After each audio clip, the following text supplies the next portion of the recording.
in classes for car parking as well. When you're coming in, it will tell you where, when you come in, where you're allowed to park, where you're not allowed to get the parking. The library services are open.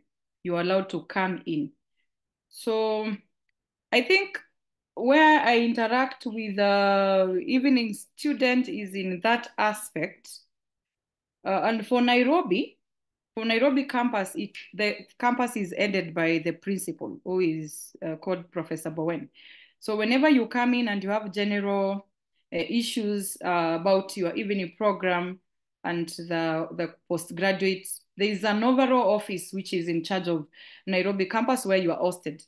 So you can just go to 7th floor and you get someone to attend to you for your issues, or send the issues at principal at Daystar. I'll put it at the chat.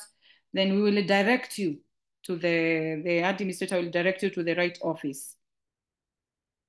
So someone says I touch on the entry to the university on Saturday and to bring document for verification. This one you will be guided as well. This is under registrar. We'll be able to guide you on that. But security will guide or you will access. Now that when you're bringing the document on Saturday, you already don't have an ID, but he will be able to explain. Chris, please pick that up. They explain the mode they can identify themselves as they come in on Saturday for the verification. But feel free to come. On Saturday, you will be able to access the facilities, their cafeterias. You can walk in for the classes, see where when you come in, you can get your classes. For the international students who are out of the country, you don't need to have the ID per se, because mainly you are conducting your classes online. But in case for any inquiry for us, we will be able to sort you. I'll send you the email. You'll be able to send your concern there, general and overall, all the concerns. We will direct you to the right office. So thank you. Back to you, Chair. I want to invite Chris for a few minutes so we finalize on the issues of the services. Chris? Okay, just one moment as I load up Chris's presentation.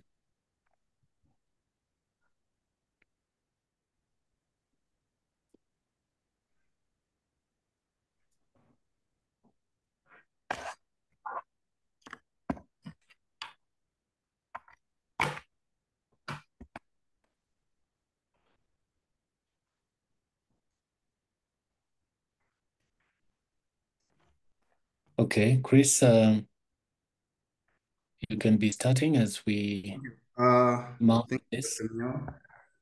Okay. Yes, my name is Chris Wakesa. I'm the security coordinator, or those from other campuses, we call it the chief security officer of the Daystar University.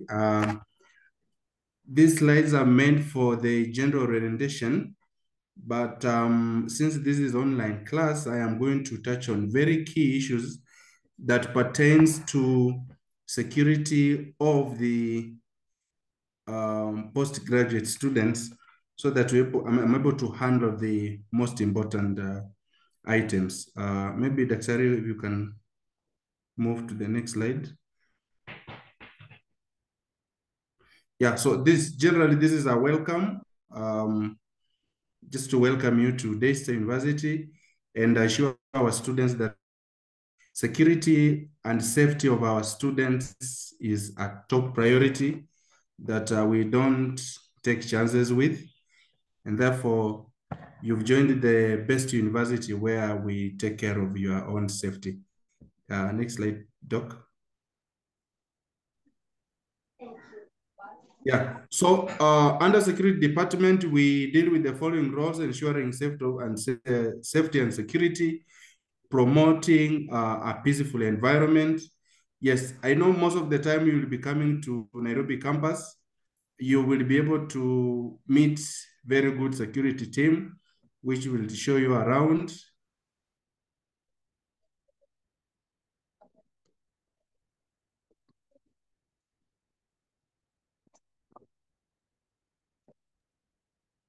Is it me or is Chris hanging?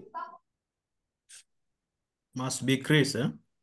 Yeah, yeah, Okay. it's Chris. There's a, you see, a river network. Okay. Oh, sorry about that. I think we've dropped him off.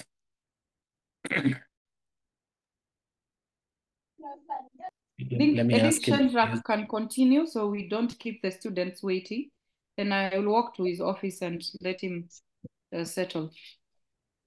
Okay.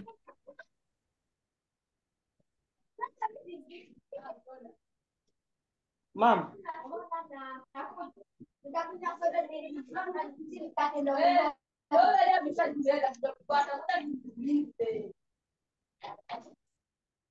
Yeah, please let's be muted once we join the meeting. Stay muted unless you want to be talking. Okay, Shadrach. So colleagues and friends, let me introduce Shadrach Mutua, who is from the finance department, and he's going to tell us more about his department and any colleagues that are joining this call with him. And then he will walk us through the finance requirements. Shadrach, take it up from here. Thank you, Daktari. Let me start by congratulating our students for being admitted at Daystar University. We are happy that you have joining us, and we are ready to take the journey with you till we see you graduate. So welcome, and we are here. We shall support you. My name is CPA Shadrach Mutua. I'm the students' receivables accountant. We are a big team. I'm representing the Chief Manager Finance, Acting Chief Manager Finance, CPA Mbithi, who is not with us. My colleague, Jennifer Kinoti, our Senior Accountant in Receivables and Credit Control, is also joining us, but she's on her way from Athi River to Nairobi. So we are together in this. We'll give the information that is required for smooth stay here at Daystar University. Finance is one of the major areas that will enable that you have a very smooth one. So I request all participants to be attentive so that you grasp the information that can help you in your registration and throughout the semesters that will be around. We are a big team. You can be assisted in any of our campuses in Nairobi, Valley Road, or even at the River campus, or even virtually through emails in case of any queries. So we don't have boundaries. We serve from any campus. You can walk in any of the campuses. In case you are around Athi River, you can come to Athi River campus. You can also walk to Nairobi campus or any assistance during your stay at Daystar University. So I would like to share a small presentation, then you'll ask questions later if there will be any.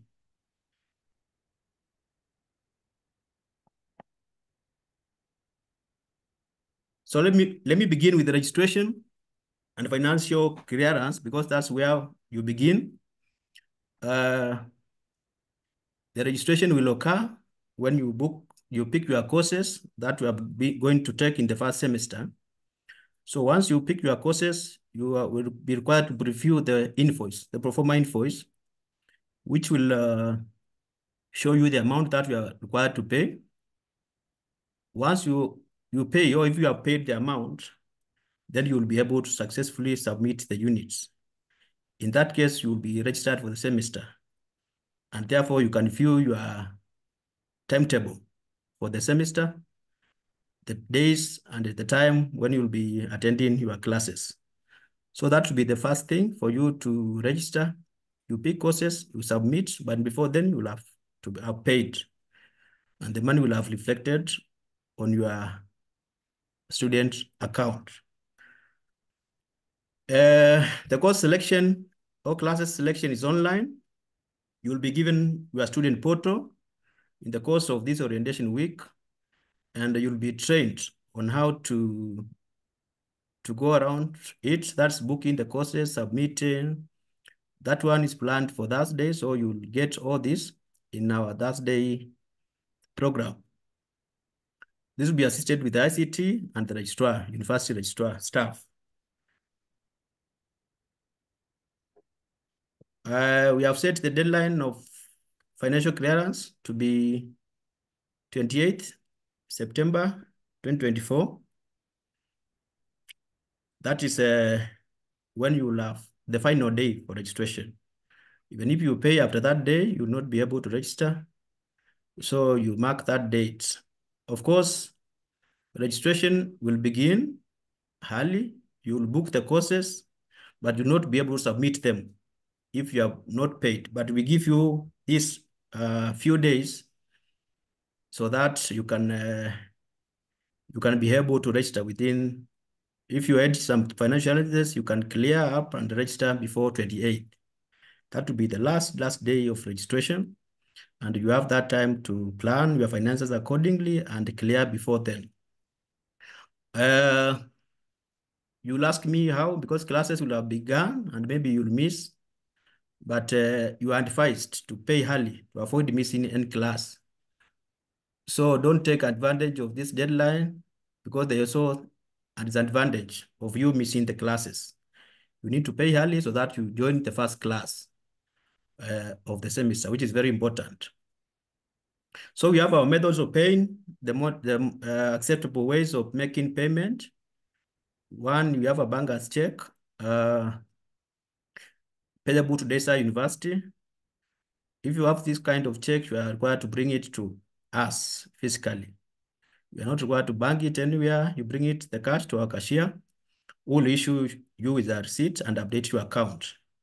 We do not accept personal or company checks. So don't bring us a personal check, because we will not accept. However, there's exception to this.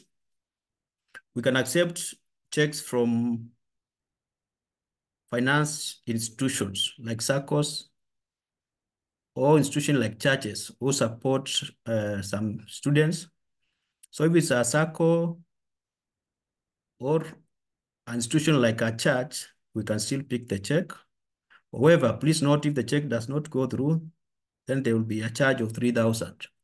So it's a risk undertaking, but we give you that information before we accept the check, so that you are sure of the drawing account, whether it's just some funds. Then number two, you can pay using a direct cash deposit into our account at Cooperative Bank. The account number is given there. The branch is at the River, but of course you can deposit from any branch. So this method is integrated with our system. So once you pay through direct deposit, the funds will be updated immediately into your student account, and you'll get a receipt in your email. Then the third method of payment is through M-Pesa. You can do an M-Pesa payment through our paybill number, which is 209-800. The account number, that's where I have a challenge with many students, because they skip the hyphen, which is very important. If you don't include the hyphen in your account number, then it becomes a totally different code. So it does not go direct to your account. The payment will go through, yes, but the account will not be updated immediately. You need manual intervention from our office. So once you are paying through M-Pesa, please ensure that your admission number is full, including the hyphen, so that the funds can be real-time, can be updated to your student account immediately. Then the other mode of payment is wire transfer. You can do our transfer from bank to bank, even if from international bank, if you are from outside Kenya. This method is possible. However, we have a challenge with it, because the details of the students will not appear on our end. So we normally request, if you use this kind of method, that you share the confirmation payment document to us so that we can update the student account. So if you use a transfer from bank to bank, ensure you send to us through the email that we will share later, the payment confirmation so that we can update in good time. You can also swipe your credit or debit card. If you visit our Nairobi campus, we have a PDQ machine. So that method is also acceptable in our Nairobi campus. Then there's the issue of issuing of receipts, which is very important. A receipt is the only document that proves that you made a payment. And we encourage everyone to have a receipt for funds that they have paid. Don't just send. If you don't get a receipt, no, there's a problem. You must ensure you have a receipt as a confirmation of payment. Bankers checks, that one you get the receipt from the cashier immediately after, because that one, as we said, you bring it physically. Then the cash deposit into account is also real time. So once you do that, when you are still at the counter, at the teller, you should be able to see a receipt sent to your email.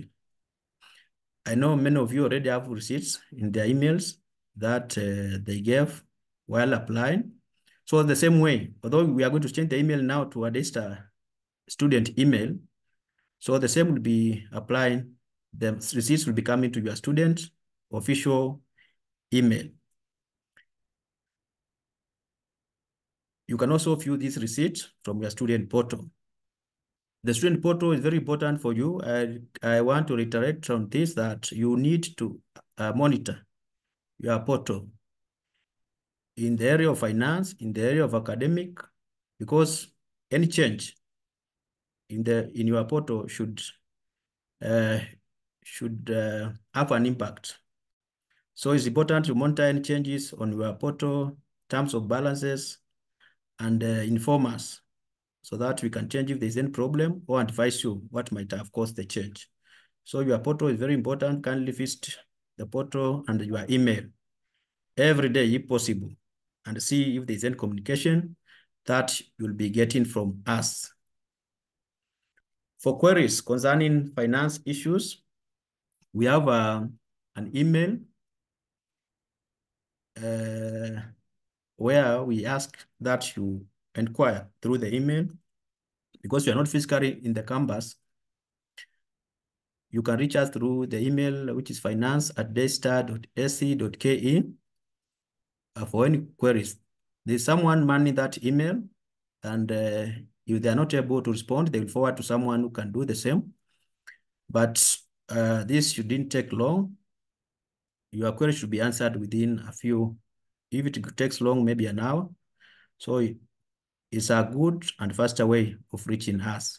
You can also call us. The numbers are given here. We have given phone numbers for our staff, office numbers.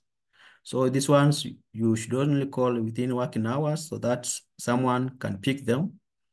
If you call at night, of course, maybe you will not get anyone to respond. So kindly call them within working hours and you'll get assisted. There is always a confusion between issues related with the registrar and finance, but we are a team, we work together. So if we get something related to registrar, we'll forward to the registrar to respond, and vice versa. They keep on sending to us also. So we try to separate the same, but if you are not able to, then we can still respond or get you someone to respond to your queries. When you are making any inquiry, please indicate your student admission number. That number is only your unique identifier.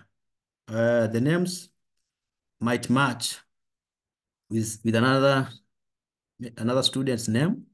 So kindly make sure you indicate you introduce yourself using the admission number. Of course, the email will have the admission number because we thought that's the only way. But it's important that you introduce yourself every time to making an inquiry using your admission number and your name, of course. We have a financial aid office, which has some scholarships to needy students. We have staff for the same in both our campuses, Athi River and Nairobi. Because of nature of different needs, we normally require that you visit us, or you write email to us, so that you can be advised on the best possible way you can be assisted. So do not suffer alone. Talk to us if there's anything that you need, or if you are struggling, and we can see how we advise you our best we can move together, because we do not want to leave anyone behind. Before I started, maybe I didn't say that you need to pay the fees in full for the first semester, but in subsequent semesters, you are eligible to join the installment plan, which is 50% in the first installment and 25% 30 days after the first installment, and the final 25% 30 days after the second installment.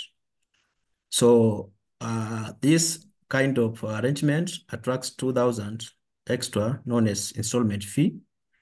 So it's important to note that, because when in next semester, when you be paying installments, you will see installment fee 2,000, something that maybe you have never heard of. So I need to say that you will attract 2,000 installment fee for paying installments. And also, if you don't meet the deadlines, which we normally remind you very many times, and 7 days to the deadline, that you'll also attract a default fee of 2,000 for failing to pay within the stipulated deadlines, because it's an agreement that we have put with anyone. We want to help you pay installments, but also please ensure that you meet the deadlines, so that we can also have some cash flow for moving forward. So something that I want also to say is about deferring. For sometimes you may need to skip a semester, or if you are registered your units, and for some reason you cannot continue in the semester because of something that's beyond your control, you are required to talk to us before you go. Don't just assume and go, because you will have to pay for the whole semester, whether you study it or not. Because once you register, then we budget for you and we assume you will go throughout the semester. So it's important not to withdraw without notifying us and the registrar. Using the emails that I've given you, kindly inform someone in finance and the registrar, so that you can agree on the best way forward, so that if you can save some money that you had paid for that semester, the saving can be actualized. So that is my presentation, matters for finance. If there are any questions, then I will be glad to respond. Thank you. Thank you very much, CPA Shadrach.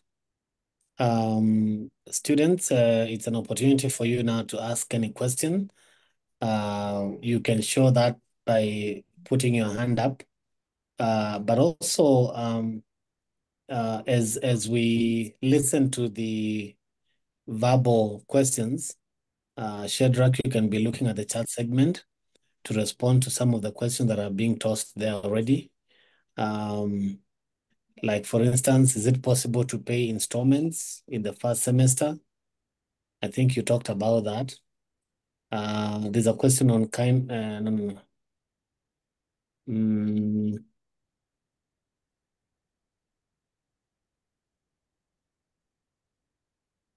you share okay, VC's address? I've shared that.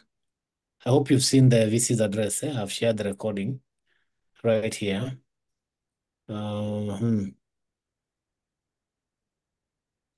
Where and how to send the transfer confirmation document when wire transfer has been used.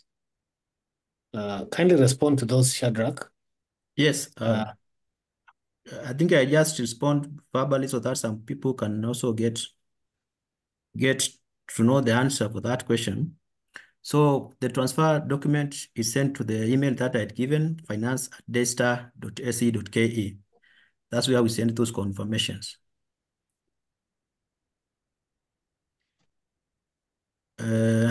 Then I'm checking through if there's anything that finance related. Does pay bill charge any extra fees for transaction? Of course, the Safaricom bill will attract the Safaricom charges, but on our side, we do not charge anything. But Safaricom charges will be incurred. Mhm. Are we receipted for only admissions fee?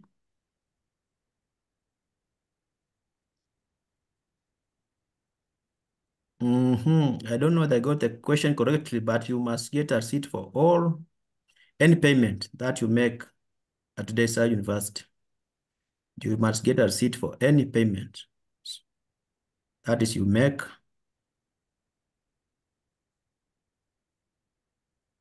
Okay, good question. Would you please share your presentation to us kindly? That one I will do, yes. I'll share it on the chat so that you can pick it from there. Very good. Also, The presentation again. is medical insurance part of the fees, and can it be exempted if you already have insurance? Yes, I think the chair will be talking about that in the next presentation, but it will be part of the fees for the undergraduate students. However, those online students it's not a must. So we normally reverse the transactions immediately after registration. Okay.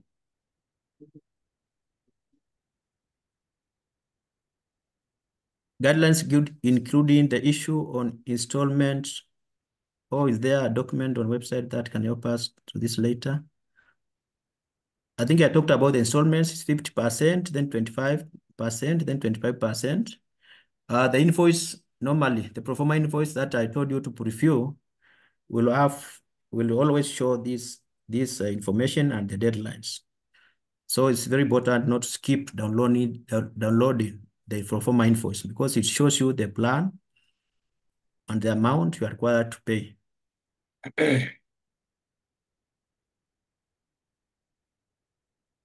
Okay, on medical fees, let's wait for the next presentation, which will be from HR. I think you'll get your questions answered.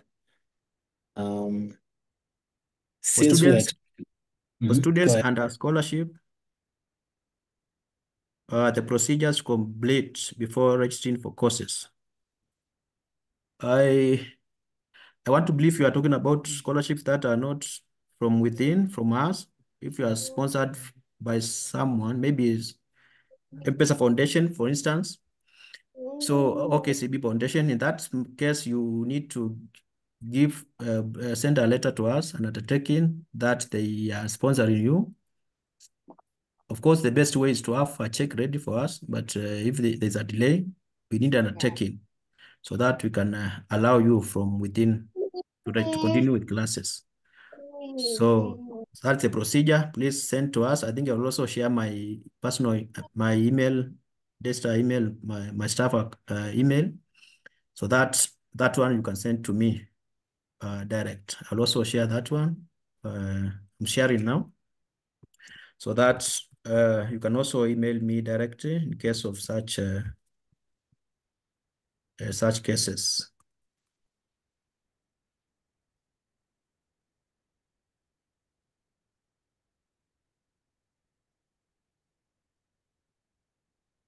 Okay, there's more. There's a lot on the medical insurance cover. I think that one will be given. Have you answered Meg on in the fee structure? Master students are supposed to pay 139,900. I have heard you say the number of units will determine fees to be paid. Does that mean if somebody chooses fewer units, the fee might go down? When will we be able to choose units? Or for the first semester, we have to do all units? I'm a bit confused. That's a registration issue, but you can clarify. Yes, I'll clarify that. Our charging is based on credit hours. if you pick less, because the tuition then becomes a variable factor. So if you choose less, the fees comes down. If you choose more, the fees goes up. So it's important that you stick to our fee structure. For masters, we have given 9. So if you do 9 credit hours, then it will go in line with our fee structure. But if there's a change, then of course you'll see, if you make change, it will impact the total fee. So the tuition can only will always vary depending on the number of hours that you'll pick.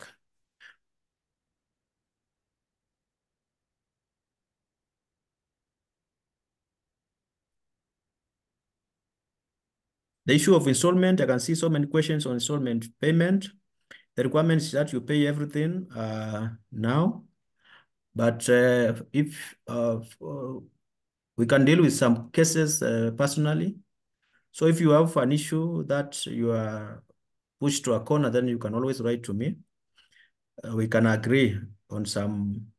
Of course, it will not follow what they laid down payment plan, but we can see how we can fix you somewhere so that you move together with the others. So my email is I've shared.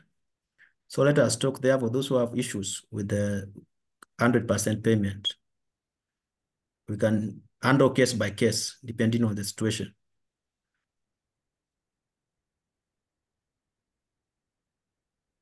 Is it possible to defer the first semester and continue in the second semester? Yes, that's possible, but the registrar, I think, will talk on that. Those who have applied for help, in case of delays in disbursement, how will they be helped or considered? Once you apply for help and the allocation has been done, I think we use that as a promissory note and we can begin to consider the money as money. So if you have already been allocated, awaiting disbursement, then you just need to prove that allocation. I'm sure that one you can see on your portal. Yes, a screenshot, send us, then we can assist you from that.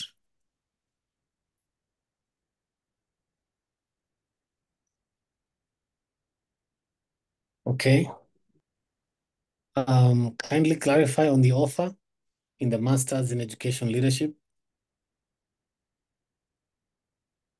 I think the students who are in the Master of Education Leadership have a flyer. The fee is 66,240 and 15,000 one-off in the first semester. In the second, third, and fourth, you pay 66,240 each semester. Okay. And I think those final questions will be answered at a departmental level. Tomorrow we are meeting with each program group, and those offers that are specific to some programs will be explained further. Can you please respond, Shadrach, to the help question? Higher Education Loans Board. I had already talked about that, but I've said that, yes, if the Higher Education Loans Board would even help and advising that once the batch number is issued, such services to students to be allowed to register. Kindly comment. Yes, that's true. That's why I said once allocation has been done, we begin to assist you because we have trust that help will one day send the money. So don't worry about, as long as the allocation has been done and you can prove that you have been allocated some money. However, the amount of you have been allocated is used to pay your final installments. So if you have been allocated 40,000, it can help you in clearing your second or third installment. So you need to have some money for your first installment. So if it caters for all your invoice, then that's good, well and good. We take care of that, but it depends on the amount that has been promised or allocated. So if it's less than your amount, you need to pay the difference in part of your first installment.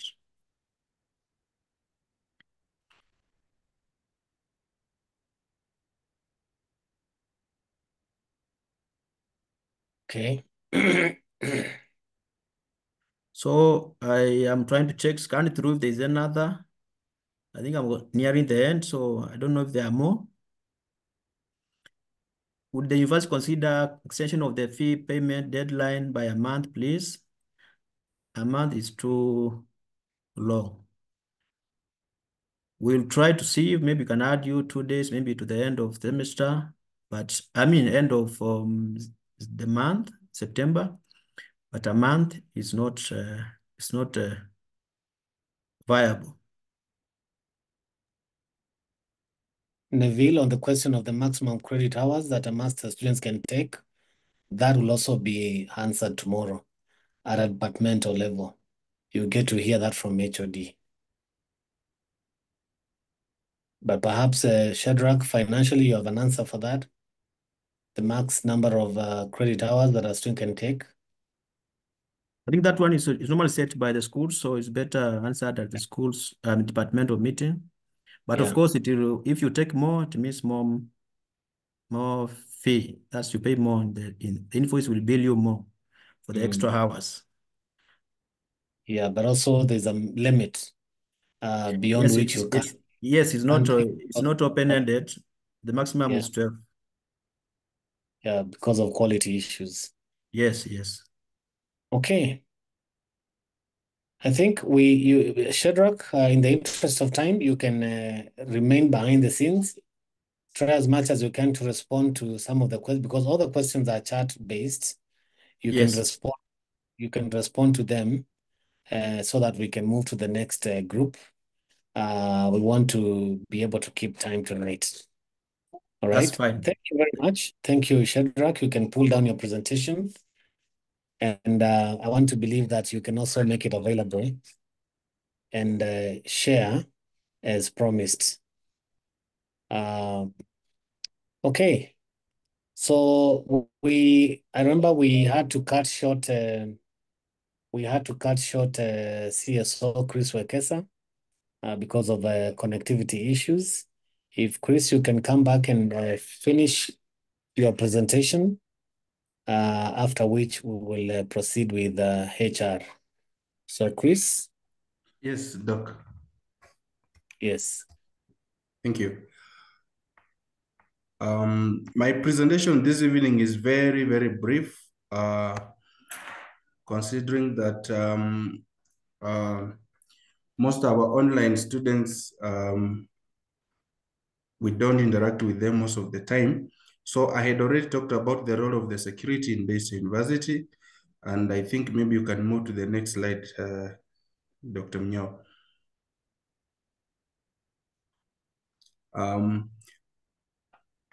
Dear friends, the numbers projected are very key to you. We have deliberately given out these numbers because most of our students, whether postgraduate or undergraduate, usually experience some security and safety challenges. I understand those who are police officers may not need this number very much, but if you aren't, and especially if you reside within Nairobi, these numbers will be very key to you. The first number is my number. The second number is for our security officer based in Nairobi campus called Matthews Busiega. And the third number is a security office number, which I hold it. In case of any problem that you may experience that concerns the security and safety of yourself, and we even go further, the security of your family. For as long as you are a Daystarian, we usually come in to support you to ensure that we support our students. I understand most of you drive. This is not to mean that you need to commit some traffic crimes, but in case you are arrested within Nairobi, within Kilimani, anywhere, we are in coordination with all the OCPDs and the OCS within Nairobi County, and there is some agreement that we've made personally with them on any student or any Daystarian, be it a staff, be it a student. So in case of anything and you are within Nairobi, please, you can always call me. You can always call Busiega in Nairobi, or you can call the third number, which is a security number, and I have it. I wouldn't want to dwell on emergency evacuation procedures because this is something that we do here. But in case you have time and you pass by, we can always take you through the emergency evacuation procedures that we shall be conducting this semester. Dr. Mio, if you allow me, I want to speak specifically on 2-3 things that maybe the postgraduate students need to know. One is about the dress code. The dress code for Daystar University is universal for postgraduate and undergraduate students and even diploma. And I know the University Code of Conduct that you will sign will explain how the dress code for Daystar University is supposed to be. Just to mention a few, maybe 1 or 2, for the ladies, Daystar University does not allow nose rings. We don't allow dress code for the ladies that is above the knee. So sometimes when you come to Daystar University at the Nairobi campus and you are stopped by the security, just understand that the 2 problems could be the reasons why you are being stopped. And so therefore, we encourage that our students adhere to the code of conduct for the university. One of the access methods that we use at the Daystar University is you must produce a student ID. Now, for postgraduate students, you may not have the student ID, but you have a portal. So for you to prove you are a student, when you come at the main gate, you must prove that you are a student by logging into your portal so that you're able to authenticate that you are a student. So that is the access protocol for postgraduate students. Most of you could be having cars. Sometimes the parking in Nairobi campus especially is limited to a certain number of vehicles.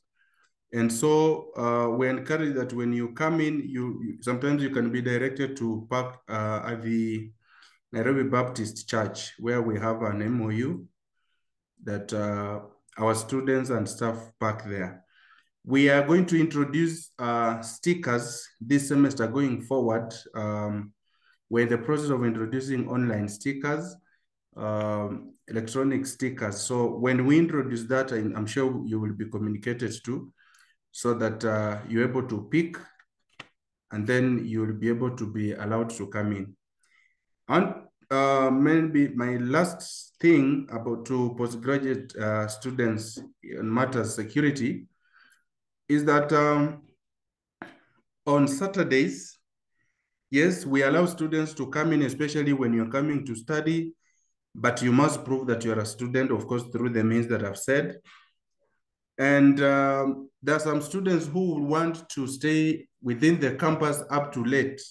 Maybe you're coming from work and you come to Daystar University, you want to take your studies. Yes, it is allowed, but not beyond 8 p.m. And if you want to study beyond 8 p.m., then you need to notify me or notify Mr. Busiega, so that we're able to know we are having a student on campus beyond the required time.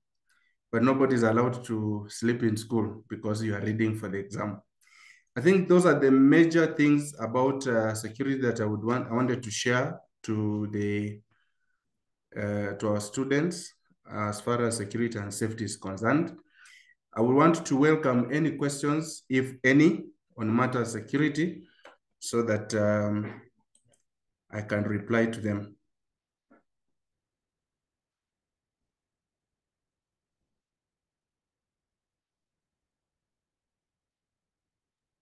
Okay. Any questions? One last thing is that, Dr. Mnyao, maybe just to inform our students is that the university is also implementing a security measure called the Electracker system, where we will be able to register all the laptops for the students in the university. So when you come to university, maybe this week or next week, for example, next week we'll be in Nairobi. This week we are registering laptops in Three River main campus. You'll be able to register with us with the security department. This is a system that will help us to trace your laptop in case it gets lost. And this is a system that is integrated with the government data.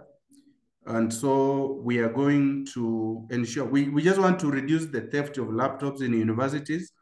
It is actually a system that all the chief security officers in public and private universities we agreed to put in place.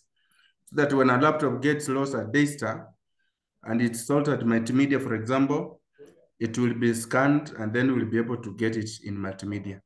So this is also a feature that we are putting up. And as a department, I want to invite each and every person here, for example, our students, those experts in security field, to feel free to come forward. Yeah, you can call me, we share the security features that you think we can implement here. Yeah, this is university. So you can bring your knowledge on board so that we make Daystar a better place. I thank you, Dr. Mnyao. If there is any question, I'd be glad to answer.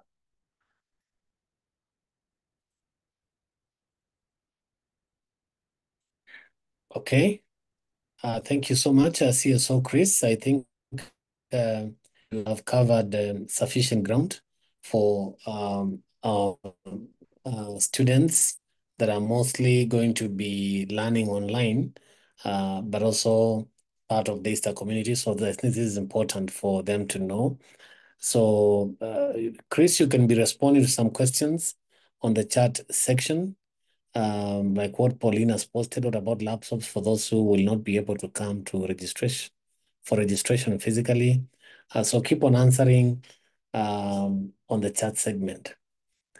Next up, allow me to introduce the HR. We have with us Eska Juma. Eska Juma will introduce herself and the HR team with her here, and then get into the presentation. Karibu sana, Eska. Good evening, everyone. I'm hoping I'm audible. Can you try that again? Am I audible? Yes, now you are, although faintly. Okay. Is that better? Yes, that's better. All right, thank you. Good evening once more. Let me take this opportunity first to welcome all of us. We are students with the staff for our family. We appreciate having you around. And we trust that you're going to find a fulfilling time with us. We support you to just fulfill your academic needs that you've decided to join and be able to fulfill them even as you move probably in your 2-year, 3-year, or your 5-year, depending on how many years is the program that you have enrolled for. So it is an opportunity to wish you well and God's blessing as you Eska, there's a lot of your voice is not very clear. Maybe you need to check your microphone again. It sounds like you're breaking. Is it a network issue?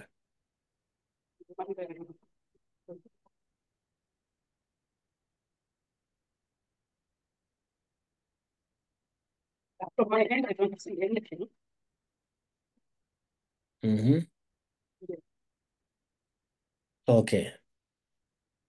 I hope I'll be able to be heard. I'll try as much as possible to be audible. My volume is 100. Hello? Wow, it's still breaking. I'm afraid we are not communicating. Okay. Can you leave and come back? All right, let me try again. Okay.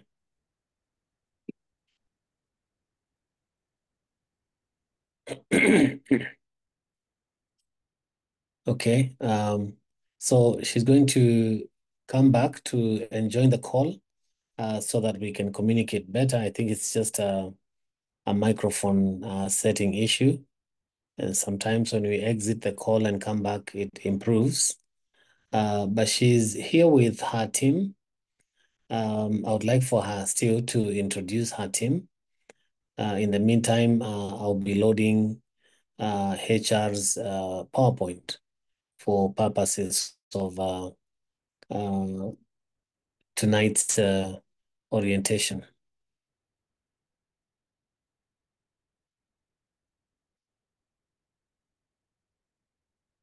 Okay.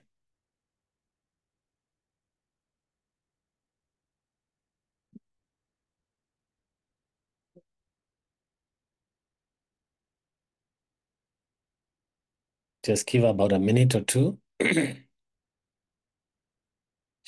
should be back.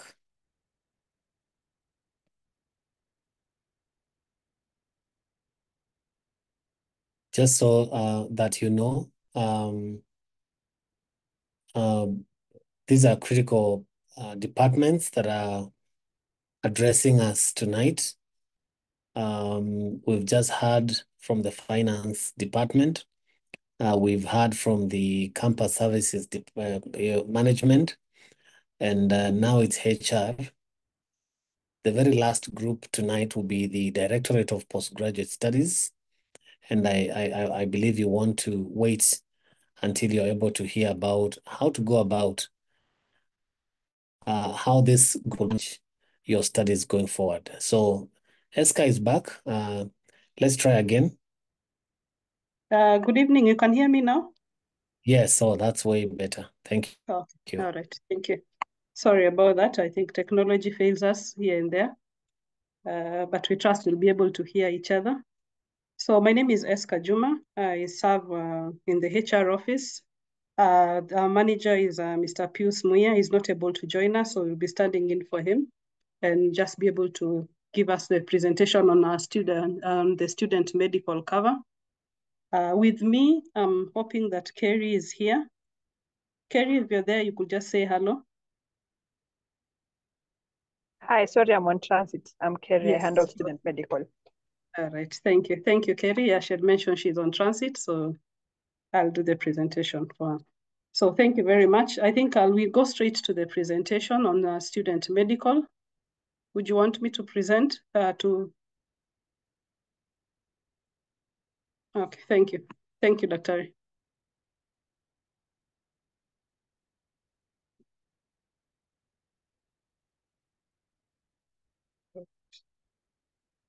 So I'll take this on and probably maybe answer first the first question that was asked on the medical cover, so that even as we delve into it, we delve from a perspective of we are on the same page. The student medical cover provided by HR department or managed by the HR department is provided for all students, mostly undergraduate students. However, any postgraduate student who would wish to join the medical cover is free and open to join, and that's why we provide you with the information so that you're able to make a decision to either join the cover or not. So I think I thought I need to preempt that first before we can proceed, because I know I'll get that question a lot from all the students. So this is just to clarify again that it's for undergraduate students or day students. However, should you wish to join the cover, then you're free, and we'll give you the details of the cover so that you're able to make an informed choice on whether to join or not. But just to emphasize that we are here to care for you, and just make sure that we take care of your health needs whenever you are on campus or you're out of campus through the medical services that we provide through the HR office. Our current cover is with Patches. Patches is our current underwriter, but we also have Chancery Wright as our brokers, and that's why this presentation will be in liaison with Chancery Wright Insurance Brokers, who are our brokerage firm for the students' medical cover.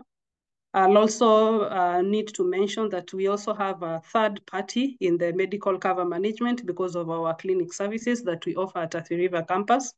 And the current Athi River campus is being managed by Ivory Health Solutions. We'll just give you more details with regard to that as we proceed on. Probably you could, next slide. All right, so the eligibility for the cover is 35 years of age. So you need to be 35 years of age at the time of entry. At the time of entry, if you're above 35 years, then you're not covered under this cover. The premiums is 17,500. This cover runs from 24th of August and ends on 24th of August of next year. So it runs on a 1 year. So the 17,500 is what you pay at the start of the September semester. In the next semester, which because we do intakes every other semester, should you have a loved one who wants to join, probably your son or daughter, and they are joining probably our undergraduate program, then the cost of 17,500 is subsidized to, I might not be able to give you the exact rate at this time, but it's on prorated to the remaining months of the cover that is running, say, from January to August 24th, and also in the May semester, the same case, we also prorate for the 4 months of the remaining of the cover. So that's 17,500 for the full year, but prorated on a termly basis for those who join it in the middle of the cover. Not at the start. At the start of the cover, which is this semester, all students are expected to pay 17,500. And that is what is appearing on most of the fee structure and on your fees. So I'll get to answer the questions later on. So, or Kerry, if you're able to respond on them, if you're not driving, you can respond to the questions on the chat. So I was at the point of 17,500. That is what is appearing in your school fee structure. However, what will happen, because we mentioned earlier on that if you're a student who is a postgraduate student, then the 17,500 currently appears on your fee as part of your fee. However, the same most likely within the course of this 1 month, because we take about a month for the students to register, those who are willing to take up the cover. So within the next 1 month, we should be able to clear it from your fee structure, from your fees balance. However, should it happen that towards exam time and the fees is still appearing on 17,500 and you're not eligible or you've not requested to join, then liaise with us. We'll provide the contacts of where you can be able to join in. You can be able to talk to somebody who can be able to alert finance, and the same will be removed from your fees. So kindly take note so that you're not charged by the end of the semester, and you realize that you can't be able to do your exams because there's a 17,500 on medical that's appearing on your fees balances. So the current cover, as I mentioned, with patches and a chancery right. Sorry? I'll take up your questions later. However, I'm not so sure whether there's a question you wanted to interject at this point. Hello? Yeah, you can proceed and then take up questions later. All right. So you could probably still go back to the previous slide, please. Yes, so the current cover, which is at 17,500, the following are the benefits. You get an inpatient cover of 1 million, an outpatient of 60,000, dental of 25,000 and dental of 15,000 and an optical of 25,000, which 50% of this is capped towards your frames. So if you want to replace your frames, which is done once every 2 years, then you have a limit of 12,500. That is within the 25,000. The next slide. So within the inpatient, we also have sublimits. This is last expense is should you have taken the cover and unfortunately you pass on, then there's a last expense of 100,000 that is paid to the family. Psychiatry is covered up to 250,000. Non-accidental or dental and optical is 100,000. Maternity is covered only for married students at 50,000. Then for this one, we'll require a proof of marriage. Pre-existing and all chronic conditions, HIV and AIDS is covered at 400,000. Then within the outpatient benefit, you also get an annual checkup of 5,000 once a year. And this is only for the member. Just also to mention that as a student, the current cover allows you, or it's open for you to be able to join with your dependents, but only if you are a student. If you're not a student, then ideally then we request that you don't give out your name and yet you've not registered for that semester. So if you're a student who's willing to join, then we allow you to join with your dependents. However, each dependent is supposed to pay 17,500.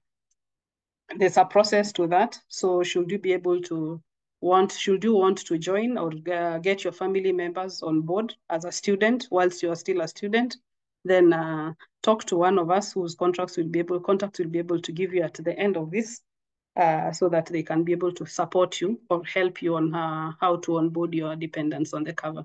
The next slide.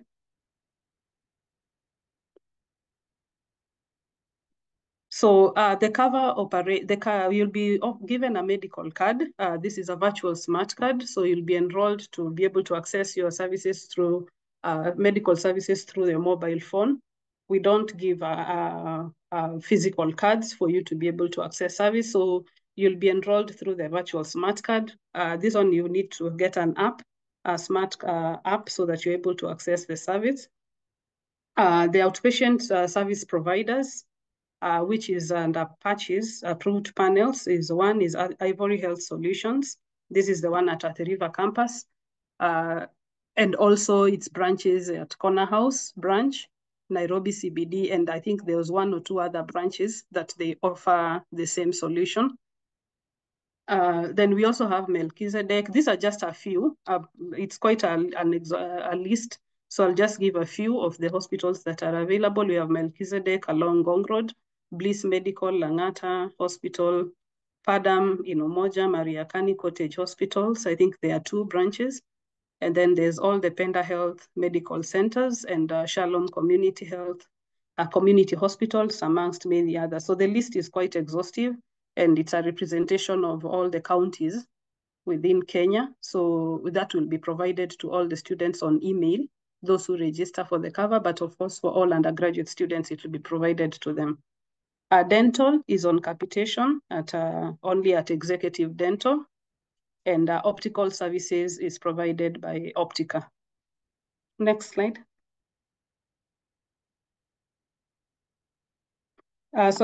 Next. Sorry, before we go to that, I think there's the inpatient. Inpatient is only on a referral. We have specific hospitals. It's not on this list. I'm noticing it's not there.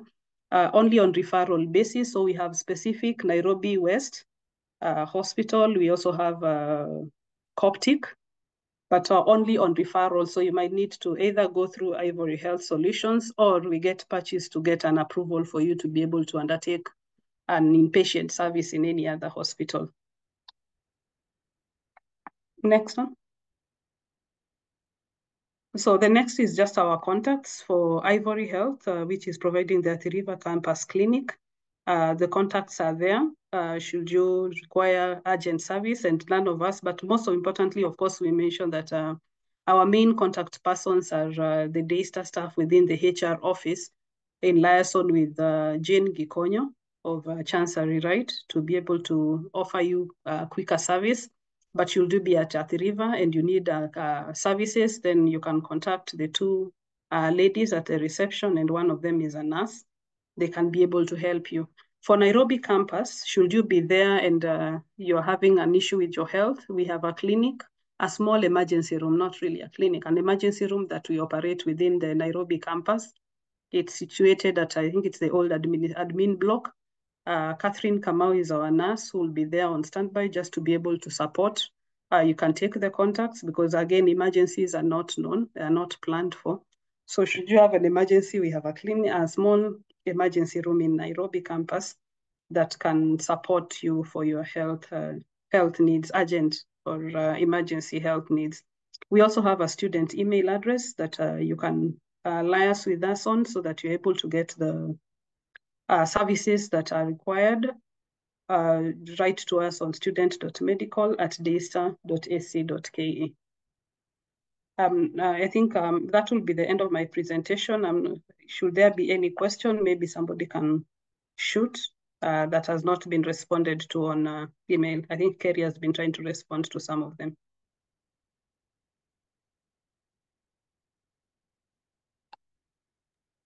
Hey, any questions from students that you'd like a direct answer from the HR?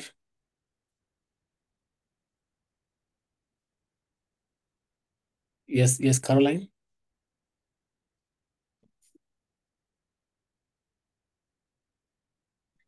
Caroline, Good evening. right? Good evening. So I have a question for the HR. I didn't quite get the response that I got from. I had asked earlier, what if you're an undergraduate student and who is working, and you from your company already have a medical insurance? Will it still reflect in my fee structure? And if not, is it exempted already? Because as far as I'm concerned, I've already cleared my fees. I just look at the amount and then I cleared it, but I'm not No. sure if I already paid for the medical medical. insurance from my fee structure. All right. Yeah, Automatic. because I would like personally to be exempted. Okay. All right. Yeah. Automatically, I think as also Shadrach had mentioned earlier, automatically Mhm. medical is charged on your fee. However, as we Okay. mentioned, if you're an undergraduate student, then you are covered. However, should you have an exemption certificate from your maybe another insurance provider, or you have your family member who's working in a certain company and you have you're Being covered insured. under them and in another insurance company, then you need to provide evidence of that. You come with 2 copies to the HR office, either in Nairobi campus or in Athi River. There's somebody who will receive the same. And from then on, then at the point of us onboarding, which we give at least within a month, then the same will be able to be removed from your fee. However, as I mentioned earlier, should it happen that it's still appearing and you've submitted, then talk to either of the numbers, which is the HR staff, that is either Kerry or Stella. They should be able to support you. If you walk to any of the HR offices and find whoever you find at the desk should be able to support you once you mention that you provided, and probably in error, your name is still appearing, or the cost is still appearing on your fees as a fee balance. Okay. Yes. We also, other than other providers, we also accept NHIF. However, NHIF is only accepted for those who are on the comprehensive cover by NHIF. And mostly this is for the civil servants. We don't accept exemptions on the normal standard NHIF cover. Okay. The one you pay the individual cover that you pay 500 shillings. Yes. Okay. Thank you so much. I hope I have answered you, or you should. You have but a quick one. As I'm Yes. looking at my fee structure as you speak, and it wasn't indicated. The medical insurance, it wasn't indicated. You're an evening So or I a don't day know. student? Sorry? Are you an evening student or a day student? I'm an evening. You're an evening student. Okay, I think Yes. probably if it has not been indicated, then I don't know, probably Shadrach atatuelezea, because what we know is that at the point of you being onboarded, unless you are able to provide, which again, it's only yesterday and today. Yeah. Yeah, so it should have been appearing until you provide us with an exemption. However, as we mentioned earlier, evening students are automatically exempted. So probably the fact that you already registered for an evening, it would have automatically picked. Yes. Okay, no problem. However, if you feel that you still want to bring us the exemption certificate, we are open to receive it. And then subsequently, should it appear, then it will be able to correct the situation. It's okay. Thank you. Yes.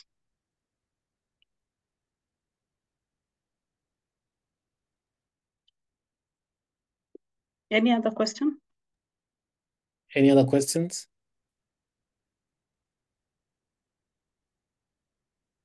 Any other question? Okay. So if further questions, please shoot them under the chat section down there. And Eska and her team will remain in the background to be responding to these questions. I see Kerry has already responded to lots of questions. Thank you for that, Kerry. And I think if any other questions coming from the HR presentation that you've just had, you could please ask your question and you'll be answered. Okay. So I think we are done with HR. Next up is the Directorate of Postgraduate Studies. And with us today is Dr. Emmanuel Wanyonyi and Dr. Dina Keino. Dr. Dina Keino is the Director of the Directorate of Postgraduate Studies. Dr. Emmanuel Wanyonyi is the Deputy Director of the Directorate of Postgraduate Studies. And I'm going to invite Dr. Dina Keino right now to greet us, introduce herself, introduce her team, but also with them is the admin assistant for that directorate, Mercy Mugo, who is also with the team. Dr. Keino, it's your time. Thank you so much, Dr. Martin Minyao, for inviting us. Allow me to welcome all the students who have enrolled or registered at Daystar University, both postgraduates and undergraduates. Karibuni sana Daystar. We are proud of you and thanks so much for choosing Daystar. Allow me to quickly introduce the directorate. My name is Dr. Dina Keino, like you've been told. We are based in Nairobi campus, and we are the ones coordinating between the schools issues to do with postgraduate studies. And if you visit us, you just ask at the reception and you'll be able to be guided. We are just near the main block. Secondly, the team that we work with, we have my deputy, Dr. Emmanuel Wanyonyi. I work at the School of, I'm the senior lecturer, School of Business and Economics, and my colleague, Dr. Wanyonyi, is actually a lecturer in the School of Communication. We have the administrator, Mercy Mugo.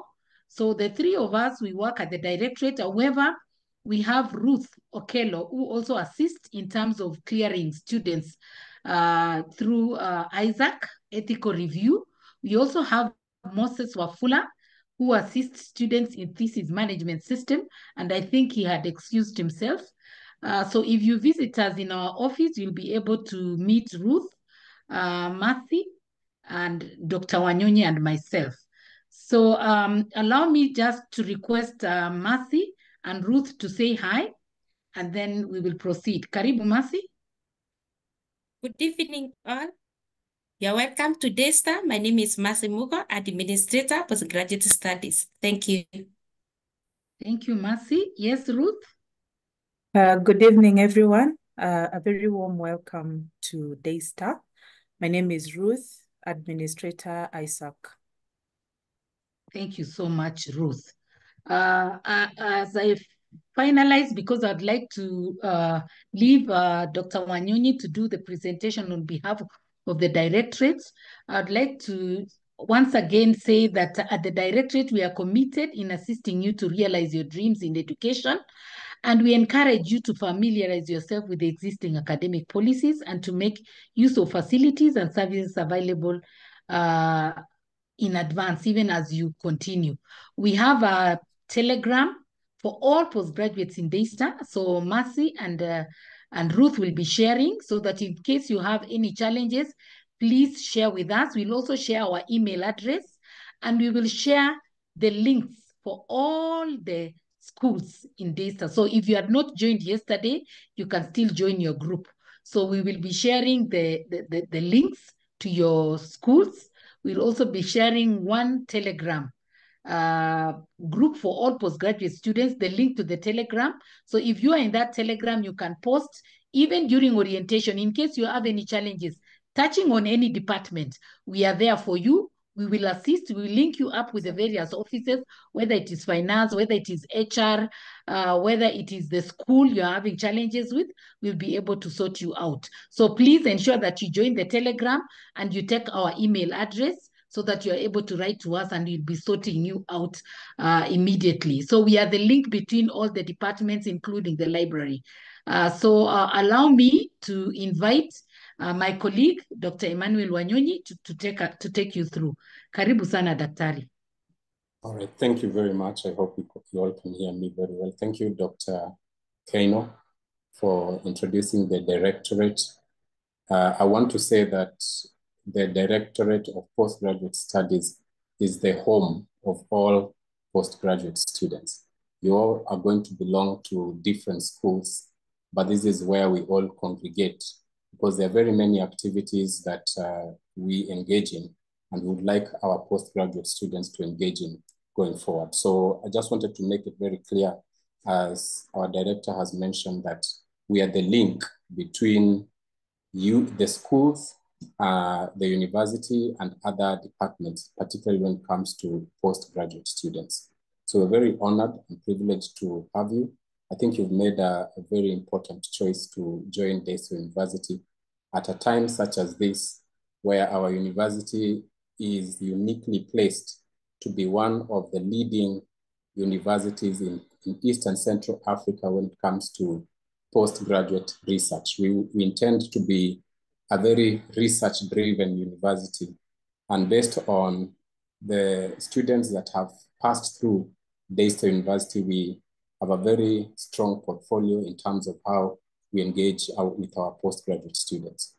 So as Dr. Keino has mentioned, the Directorate of Postgraduate Studies is uniquely placed, and we link you to the various schools because you belong to a specific school, but you can find a home in the Directorate of Postgraduate Studies.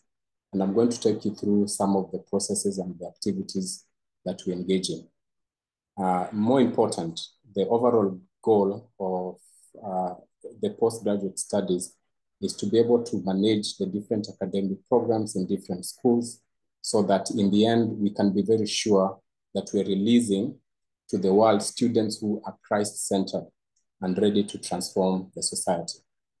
Whereas you can think of your discipline in a very positive way in terms of the impact that it has had for the time period that you have been working or for the time that you have completed your undergraduate studies.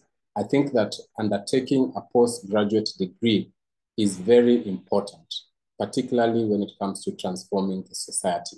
Because when you have a master's degree or a PhD, for example, you are thinking more of data and how the data that you have can actually help to transform society in various ways, depending on the discipline that you come from.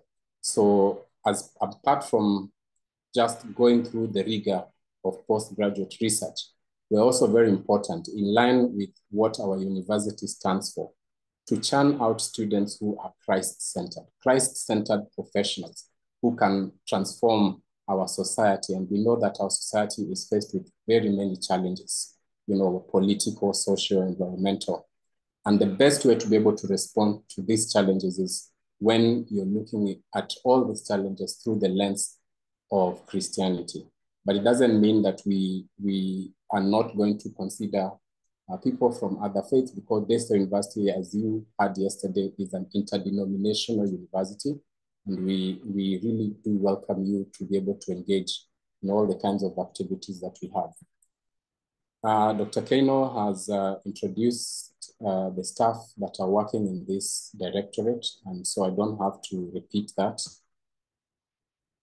Our motivation is obviously in line with the Daystar University Charter, which recognizes research as an integral part of the university's mission, objectives, and functions. So everything that we're doing on behalf of the university as a directorate aligns itself with the university's mission, objectives, and functions. And as I've said, our focus is on providing Christian-based higher education training in research. Our vision is very clear, but as a directorate, we also are aligned to the university's vision, which concerns itself with fostering world-class value-based scholars, research, and publications. In terms of our mission, it is to steer the university into a research-driven institution. I mentioned that at the beginning, because many of our universities, particularly in this part of the world, are in some cases just focused on teaching.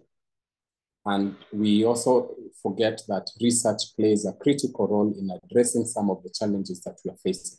And that's why it is very important for our universities, not just Daystar, but this part of the world, to be more research-driven, more research-oriented, because it is through research that you're able to address these problems. And these problems don't just require the same old tricks that have been used.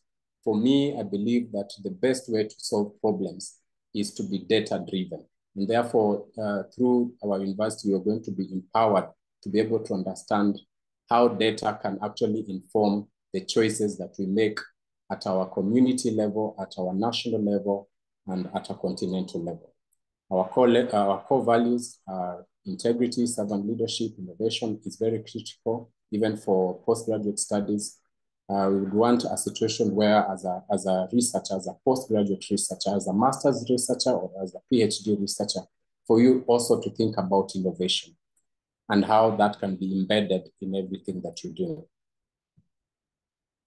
So the responsibilities of our directorate are very clear. We coordinate academic matters relating to postgraduate students in the university. As I mentioned, we are the home of all postgraduate students. And so we provide that very critical link between you and your school. When it comes to academic matters, we are sort of like a regulator.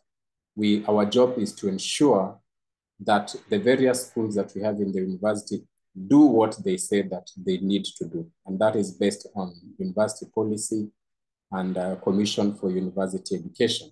So we are going to make sure that everything that has been laid down for our postgraduate students and that which is undertaken through the various schools in our institution is realized, because that is very important to us.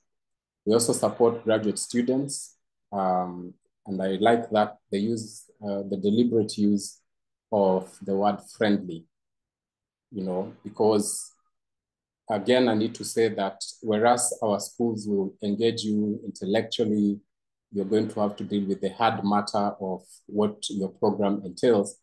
But we not only look at the hard matter, but we also look at the soft matter, where you can come to us for support.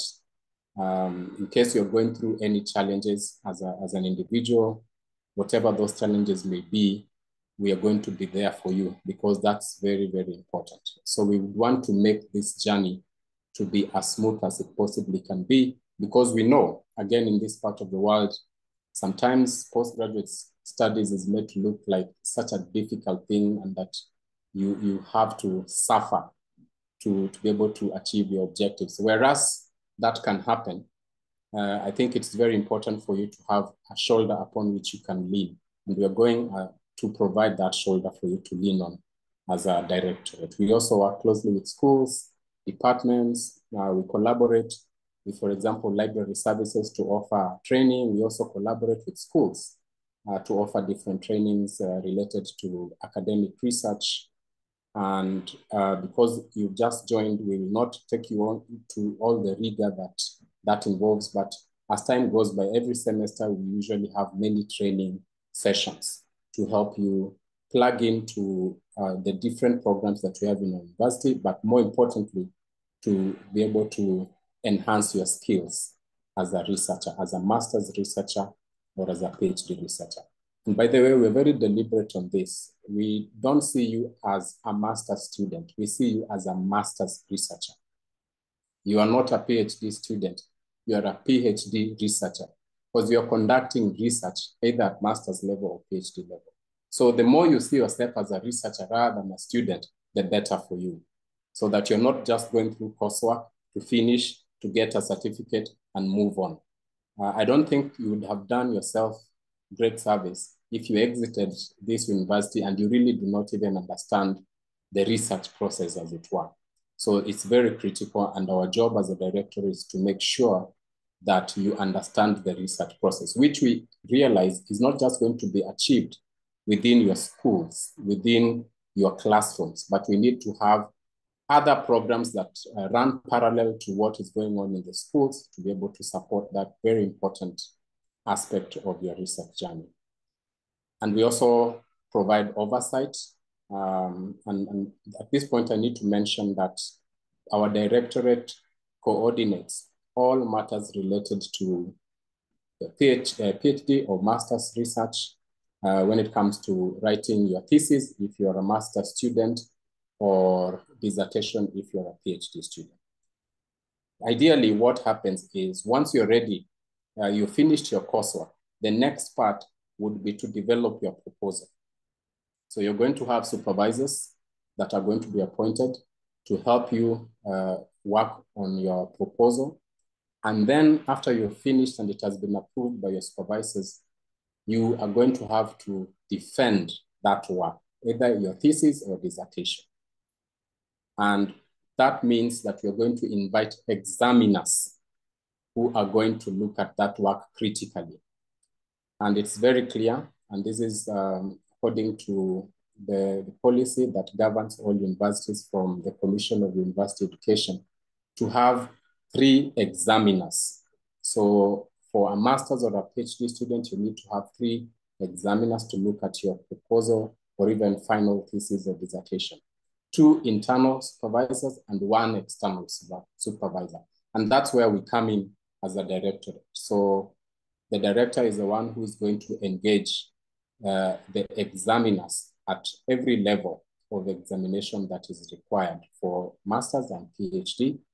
And it is the directorate also that deals with all the contractual agreements between the university and the examiners, and also receives all the reports from the examiners, which then will be presented during the defense, whether it's the proposal defense or the final defense, and again, oversee the process of correcting your work once you have received feedback from the examiner. So we play a very critical role.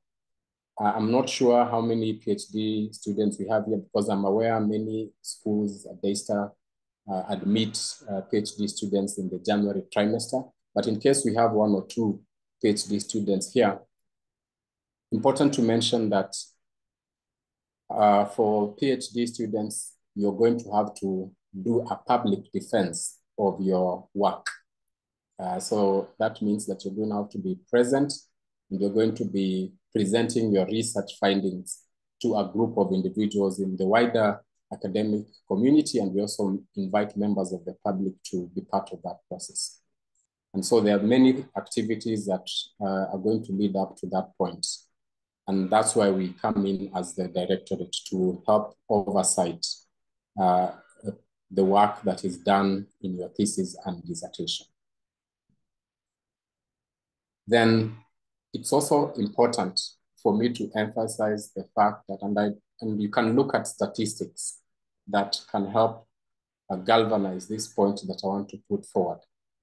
In this part of the world, and in any other part of the world, you can be very sure that we have very high attrition rates in terms of many postgraduate students not being able to complete their studies, either at master's or PhD level. And there are very many reasons that are given for that. You know, work-life balance sometimes becomes very difficult. And I know you're going to face those challenges because some of you are working full-time, others have other engagements, others travel quite a bit. And there's going to be a moment, particularly once you are done with your coursework and you're getting into your research in master's or PhD, it might get a little bit difficult to be able to handle what comes your way in terms of the demands that you need to live up to as a master's or a PhD researcher. And that has contributed a great deal to the attrition rates that I'm talking about, a situation where postgraduate students are increasingly dropping out of postgraduate programs. The statistics are there, you can see for yourself.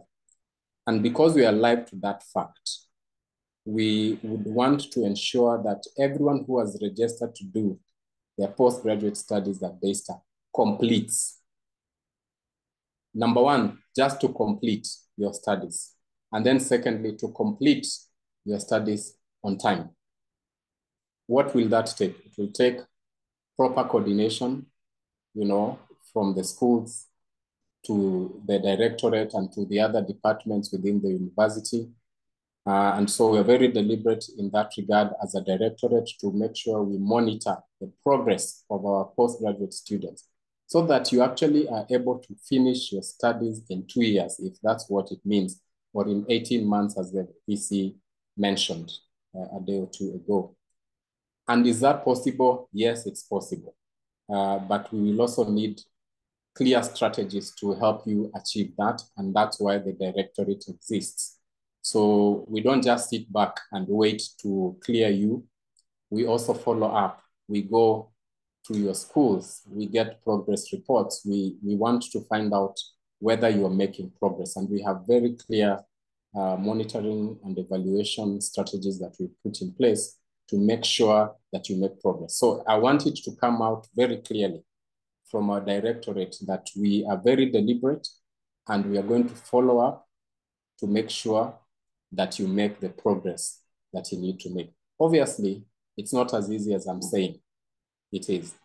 We will have to work together as yourself. You're going to have to be available because we can do our part and then you may not do your part for many other reasons, and we are alive to those reasons. But you have to do our part so that we can do our part. And we're really looking forward to walking this journey with you because we know it's not as easy as sometimes it's made to look. But as long as we are working together, I believe we'll succeed. So I know, again, we are looking for quality. And at this level, you want to refine your research work. But we're also not going to spend years, as it has happened in the past, maybe not here, but in other places, where you find a student who has been developing their proposal for 6 years. You can imagine that, just 3 chapters of your thesis or dissertation. You're going back and forth, not being able to make progress. So that is an issue that concerns us, and we don't want you to privilege the refinement of your work over completion. Is it possible for us to refine our work and at the same time complete our studies in good time? So that's what we want. And we also have workshops, as I mentioned, on various subjects. We train our postgraduate students on APA referencing style because there's a way in which you have to adopt a particular publication manual when you're writing your thesis. We use the APA 7th edition, but it depends. Maybe next year it will be 8th edition. We also have remedial. Terry, are your slides moving? No, I'm just talking. They're not moving. Okay. All right. Yeah, okay. Yeah, good. So we also have remedial research classes, right? Our Vice Chancellor often conducts these research classes over the weekend, and I know some of you already have been part of that. It's very, very helpful. And it doesn't just bring in postgraduate students, but we also have faculty members and people from other universities as well. They join in to be able to understand the research process. And these remedial classes, the training sessions that I'm talking about, help to complement the teaching and the research seminars and the colloquia that happen in the classroom. Mentorship is also part of what we've just talked about, the remedial research classes. And it's not just our Vice Chancellor. We also have senior faculty members in the institution who also conduct those remedial classes to help our postgraduate students. That's also part of mentorship. And also because we want to know how you're doing, as you move on with your postgraduate studies. We conduct surveys and evaluation just to get feedback from you, how you're faring on. And very soon we're going to administer a questionnaire so that we get a sense of what all our postgraduate students are going through, what they're feeling, how we can help to improve our processes. There are also research opportunities that we'll be able to provide for all of us. And these ones are just on a needs to know basis. As and when they're available, we'll communicate. We have different channels through which we communicate whenever those trainings are available. We have a graduate handbook that has already been launched. We have a number of copies in our office on Nairobi campus.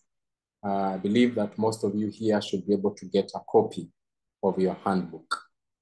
So as much as most of you are available online, make a point of visiting Daystar University Nairobi campus, and particularly our office, so that you can have a copy of the handbook, which will be very helpful, especially when it comes to writing your thesis or dissertation. But we also have other important information that will help you navigate this very important journey of research that you are taking at Daystar.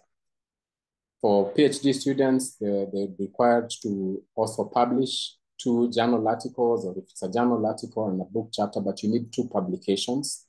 That will be critical. For master students, it is not mandatory, but if you have this great opportunity with the help of your supervisor, and you have this interesting idea that you want to develop into a journal article or a book chapter, you're very free to do that, although it is not mandatory. Then you also always have to run your work through Turnitin, which is a plagiarism checker, and our similarity index at Daystar is 18%.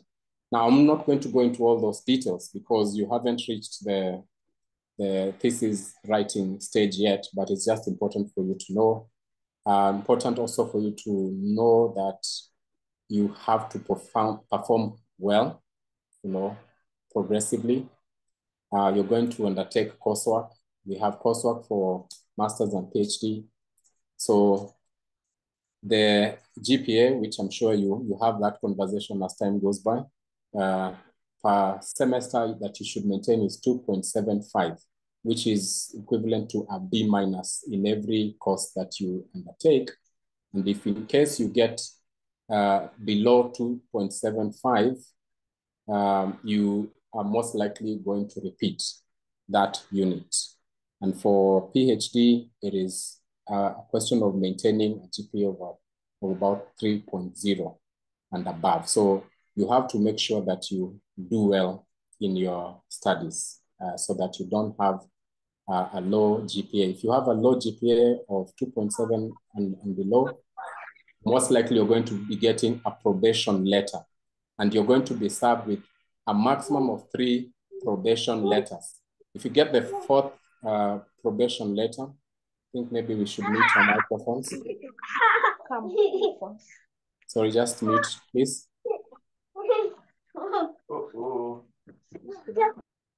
Help us mute that. Thank you. So if you get a lower GPA and you get 3 probation letters, then the 4th one would mean a different outcome. So please make sure you maintain that. Colloquia are usually for PhD students. Once they have collected their data and they come back just before they defend, they have to present their findings so that we are very sure that they undertook the research process that was required in terms of data collection. And then this last part is critical because for some masters or PhD students, you want to finish your coursework very, very fast. And sometimes you can take a very heavy load, and find it very difficult to do well, especially if you take very many courses per semester. At the same time, you need to take between 9 and 15 credit hours for a master's researcher, and 12 to 15, sorry, for a PhD researcher, and then 12 to 15 for a master's researcher. I think that would be a fair workload for you to handle, because I believe that you also have other engagements. So don't take too many credit hours within the semester, because that also might affect your GPA in the end. What are some of the planned or ongoing activities that we have? At the moment, we are implementing our new handbook. We are monitoring, evaluating, so that we can continue to revise the handbook so that it can respond to some of the needs that we have. We also have trainings on APA, Zotero research tool. We have what we call thesis management system, which helps us to manage your thesis in terms of examination. And as I mentioned earlier, we also have public defenses for all PhDs. We are planning to have a multidisciplinary academic discourse, which will also touch on this very important idea of transdisciplinary research, so that we also don't lock ourselves very much into our own disciplines. And I'm not saying there's anything wrong with that, but I think that, sorry, kindly mute your microphone. What I'm saying is that at this level of scholarship, you should be in a position to think beyond your discipline. And that's what we're talking about, multidisciplinary. So you might be in communication like myself, but you're also interested in certain aspects in business or psychology or science. And then you're finding that very important intersection, between your discipline and another discipline. And that can be very enriching in terms of research. So even when you're coming up with your research topics, don't be too narrow, in terms of how you're conceptualizing your research topics, because as human beings, we engage in all spheres of life. We think about the economy, we think about social issues, even though we belong to a particular discipline. So is there a sense in which we can tap into all these other disciplinary areas that can enrich our academic discourse? So that's what is coming up. Mental health is something that is also critical, particularly for postgraduate students who are handling so many issues. There's work, life, studies. We're planning on having a mental health talk on the 18th of September, tentatively. You're going to get communication in that regard. I've already talked about remedial classes. I won't go so much into the details of TMS, what we call thesis management system. We have a website that describes that very well, and we'll have continued engagements and training sessions on that. So let me not dwell so much on that. Still very much about TMS. And then something else that is critical is that once you're done writing your thesis and you have defended it, again, let me ask you to mute your microphones. Once you have defended your thesis or dissertation, it has to be cleared, by ISAC, in the Institutional Scientific Ethics Review Committee. And there are several of them. You can visit the CUE website. You can see the accredited ethical clearance institutions. They're all over. So at Daystar, we accredited. We have what we call the Daystar University Institutional Scientific Ethics Review Committee, or ISAC, that helps to make sure that you're, kindly mute, that you have attended to all the ethical issues concerning your research, particularly when you're dealing with human subjects. So there are issues there that are critical that you have to address, and that will come in due course. Now, as I conclude, the Directorate of Postgraduate Studies is, as you can see here, it's inclusive of other members of the university from different departments and divisions that also help to provide the necessary oversight in terms of what the directorate is doing and guidance. And so these are the members of the postgraduate studies board members. These are the board members, rather. And they definitely help us in terms of oversight and ensuring that all our academic processes achieve the intended goal. This also has to do with ethical clearance for those of you who will be writing your thesis. We'll have a moment to talk about that much later.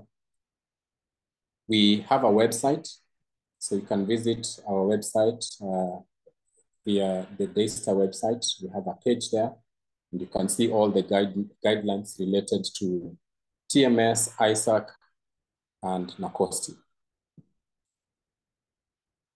So again, visit Daystar's website, visit the Directorate of Postgraduate Studies section, It's there for more details on our processes. We have a Telegram group because that one can accommodate all our postgraduate students.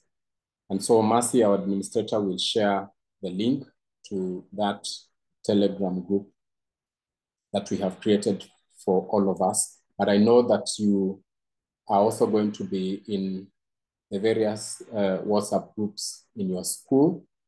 If you're in communication, there are multiple WhatsApp groups.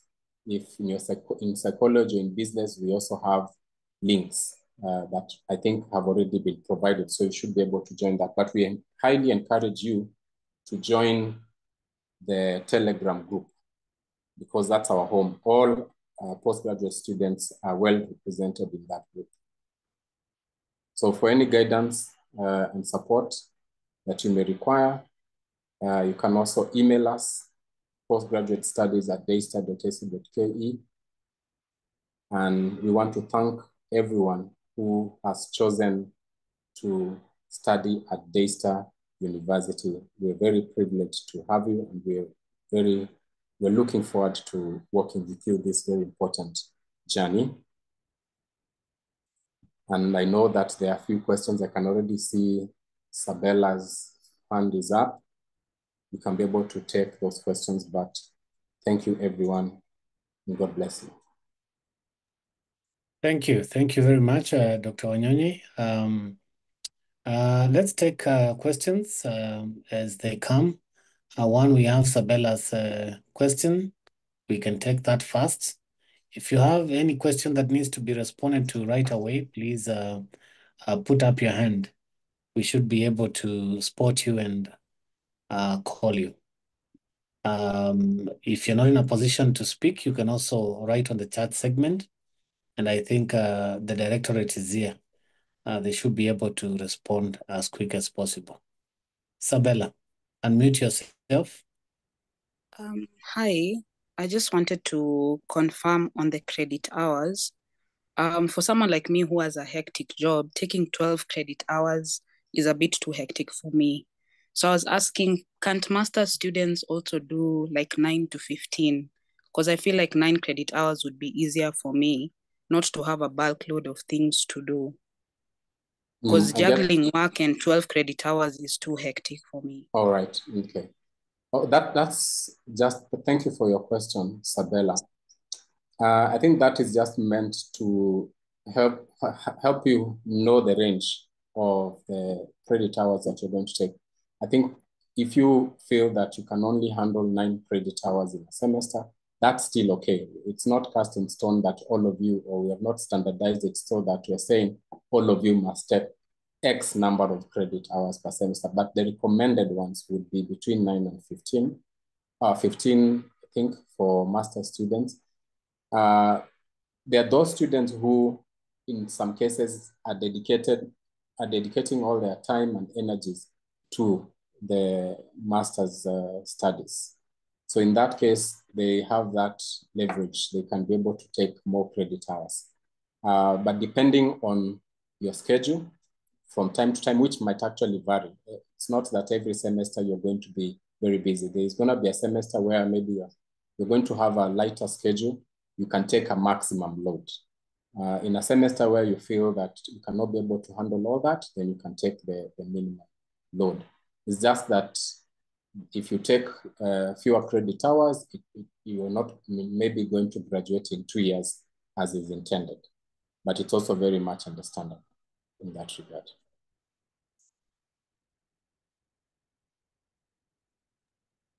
Okay, thank you, Daktari.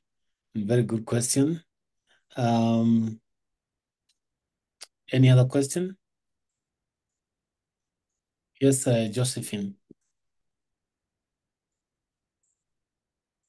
Please unmute and ask your question. Okay, thank you, Dr.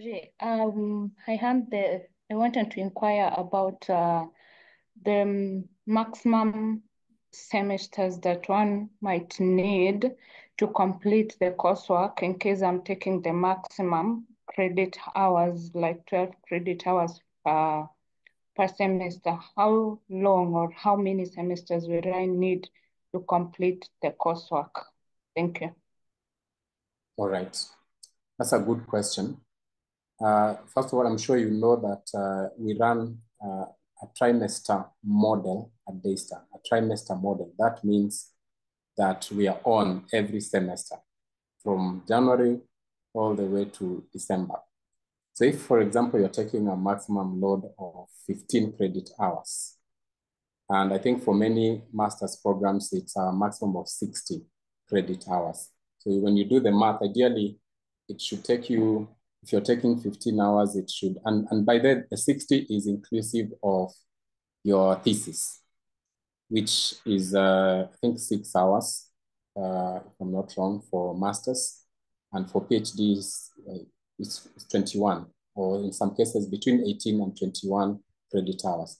So the 60 credit hours, for example, are inclusive of the thesis or the dissertation.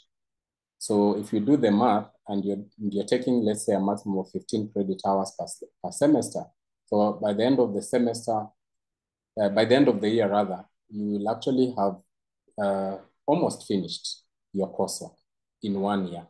That's what we're looking at. You know, if you take a maximum load. And then the second year you can, or even during the first year, depending on the courses that you have taken, the mix of courses that you've taken, some students even begin to develop their proposals.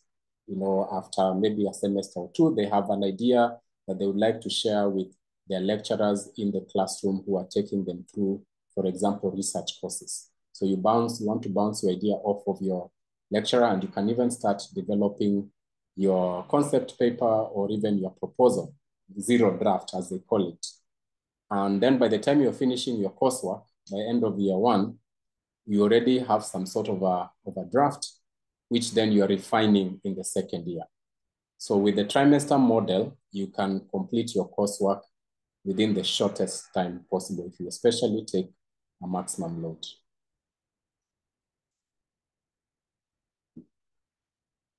See more questions.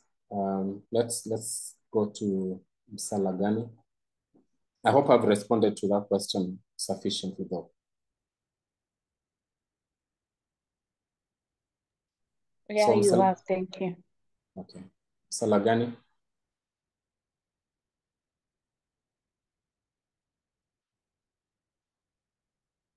Or Mudamia, and then we also can see, yeah, go ahead, Mudamia. Yeah, so my question is, do you give consideration for credit transfer? And then secondly, what is the equivalent of credit transfer? Okay. How many units? All right, since tomorrow you're going to have a meeting, Dr. Mnyao is tomorrow, yeah? You're going to have a meeting with your departments, departmental or school meetings tomorrow. Yeah. You should be able to address that issue because I believe that the dean or the heads of department who are in charge of those programs will be able to tell you what is transferable and what is not. So that question will be answered sufficiently tomorrow. So make sure you ask that question when you meet in your departments or schools tomorrow.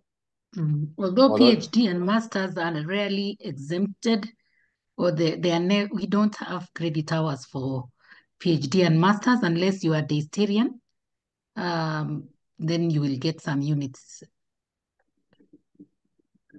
Exempted, yeah. All right, Phoebe.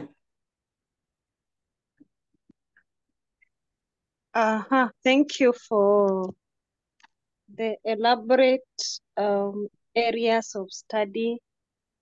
My question is that I'm an alumni of Daystar, and apart from the major area where I'm studying, there are other common courses we would take. Now that I'm coming for masters, am I also supposed to be taking those? And so how do I distribute them? in terms of credit hours and in terms of coverage within the stipulated time? And how many are they? Thank you. Or did you say you did your undergraduate at Daystar? Yes, I did. Tomorrow. Yeah. So I think not to preempt what is going to happen tomorrow in your schools. So let your HODs and deans respond to that question tomorrow. But it's a very important question to ask for sure. Thank you. Welcome. Okay, I see Mudamia.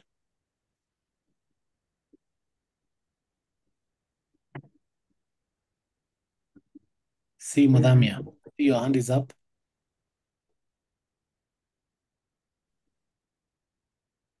Sorry, that's a legendary hand. I already asked my question. Sorry. Okay. Thank you. Okay. Do we have further questions to Dr. Wanyonyi and his team? So I don't know whether Mercy, you've already shared the link to the Telegram group.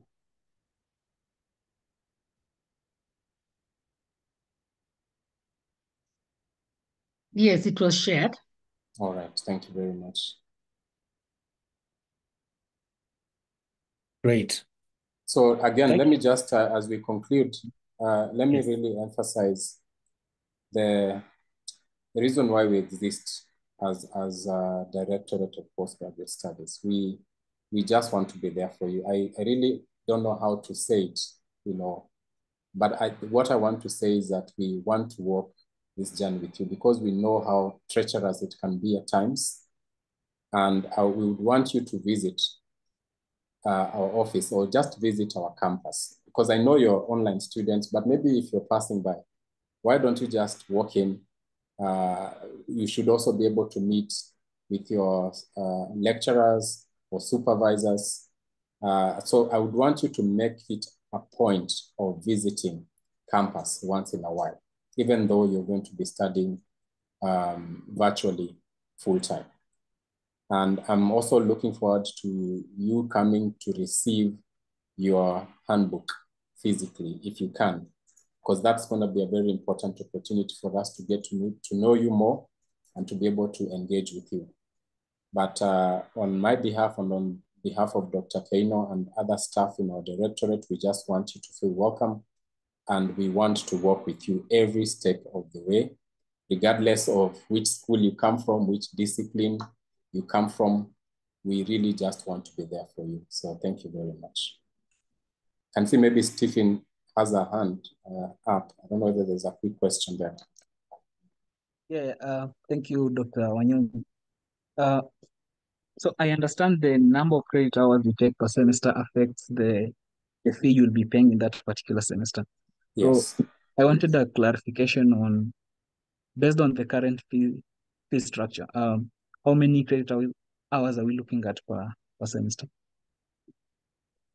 Dr. Mio, I don't know whether that's a question meant for finance. Yes, that's a question meant for finance. I wonder whether our finance people have gone. Because I know that the charge per credit hour varies with the nature of program being taken. Is finance around?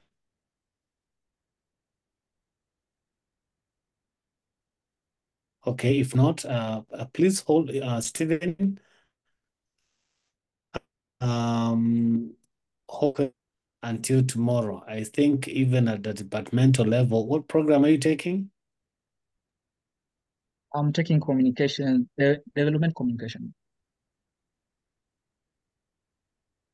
Masters. Yeah, master's level. Okay.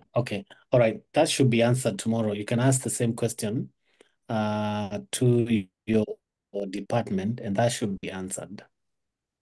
All right. Thank you. Okay, just hold on to that. Yes, Sambror, and then Yusuf. I just wanted to help in answering that. In the chat up there, he had mentioned that the 139,900 is based on 9 credit hours. Okay. All right. Thank you. Thank you, Sabror, for that. Yusuf?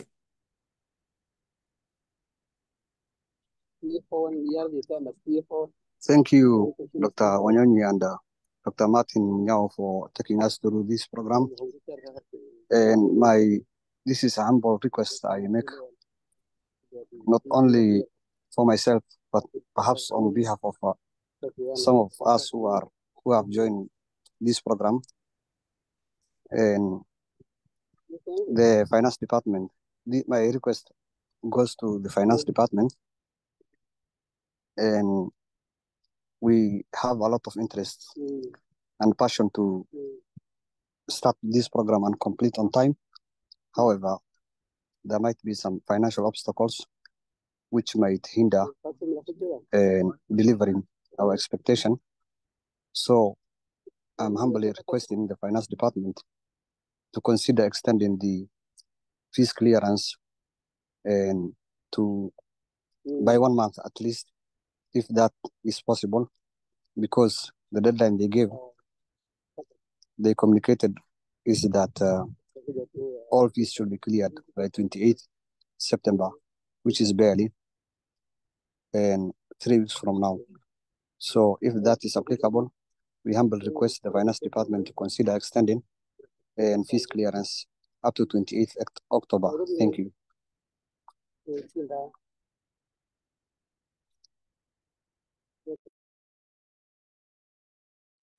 Sorry, I was muted. Yeah, I think that is noted, Yusuf, and that needs to be communicated to the finance so that a decision can be made. But question has been taken, plea has been taken. It will be communicated to the finance department. Thank you. Luchivia Peter?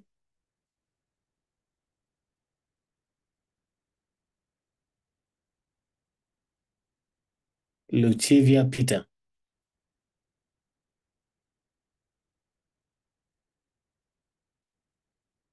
Please unmute yourself. I see your hand is up. Luchivia Peter Isaiah. Are you getting me, Daktari? Okay, now we can hear you. Okay, proceed. Thank you. Daktari, my point of may I know is on fee payment, as it has been said. I'm just a teacher and take a loan. So, and the SACCO may give a loan on 10th of the next month. So if I pay the school fees after 28th, I think I'll be affected. How is the university going to help me? Then two, you've talked of credit hours. I intend to believe that we will be having lessons from 5:30 to 8:30.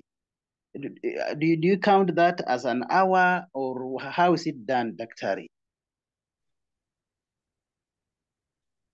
Thank you. Yeah, Dr. Wanyonyi, I think you can take the second one. The first one seems to be for finance too.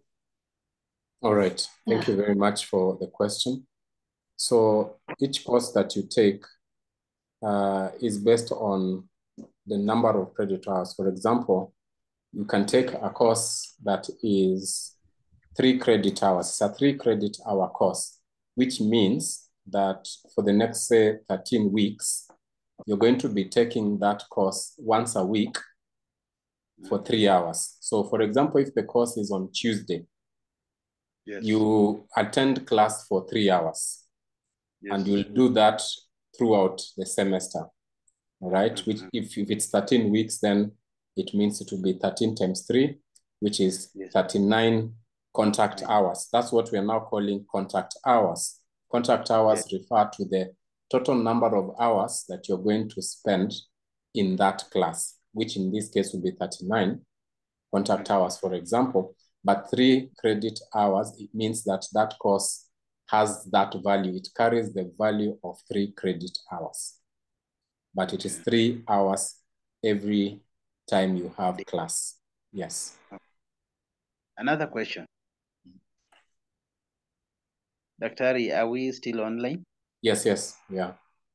Okay, I did my undergraduate degree from Moi University in primary and early childhood education. Do I qualify to take Masters of Education in Policies and Studies? And at the secondary school level, I had a C plane.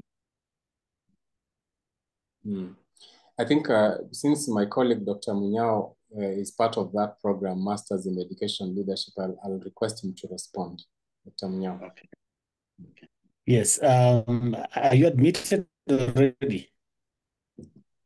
I did the admission process, and yet I have not received my admission letter. Okay. My email. Yeah. Okay, but you've already submitted your admission? I only uploaded my you've documents. submitted your application, sorry. Yeah, I did, Dr. Okay, let me take your name. Your name is Peter? Luchivia Peter Isaiah. Let me follow up on that. Kindly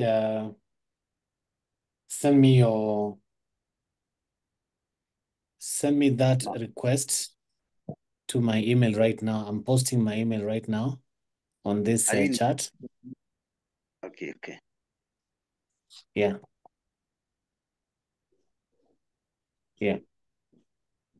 I should be able to respond. Yeah. Okay. Sunday, Dr. All right. Yes, Lucia, then Nicodemus. Hello, good evening. Lucia here. Can you hear me? Yes. I have a question on the credit hours. According to the fee structure, it said that 1 credit hour costs 9,200 shillings. If I take the tuition fee and divide by that amount per credit hour, it gives me 12 hours. But then, I don't know who said that on the chat that it's 9 credit hours. So I'm wondering why I'm paying for 12 hours and getting 9 hours. I don't know if someone can answer that. Thank you. I think the fee structure as calculated using the minimum, which is 12 credit hours. So once you pay your fees or once you register, the invoice might come out with less fees. Okay. So the fee structure that is circulating, actually, we used minimum. We used the minimum, which is 12, which is the standard. So that actually will reduce once you pay the fees. Once you pick, if you're going to pick 3 hours. Okay.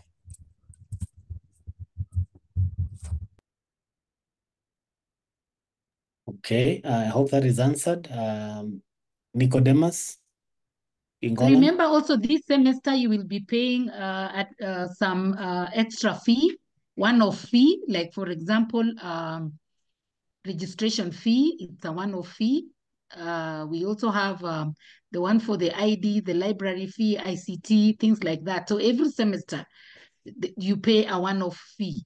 So that also is inclusive of the number of credit hours that you will pick.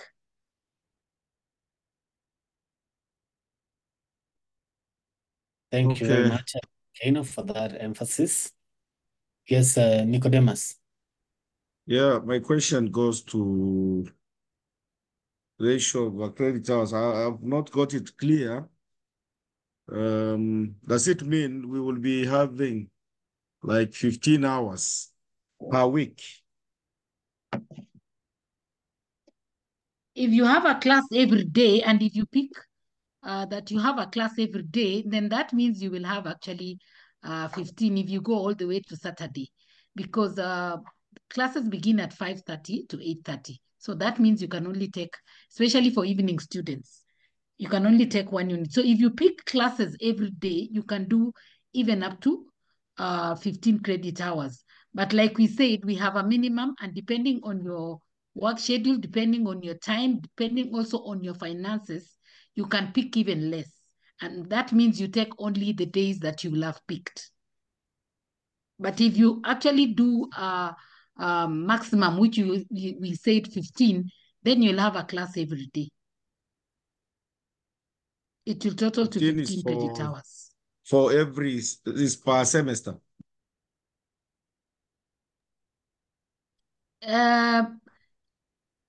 meaning you only pick the units that you want to pick and the days that you want to take those units. But tomorrow the schools will be taking you through, because they have what we call courses on offer. So every semester they have units that they are offering. So they will tell you that these are the only units that you are offering this semester. So that is those are the units that you can only pick that semester. But they will explain tomorrow. Thank you. Thank you.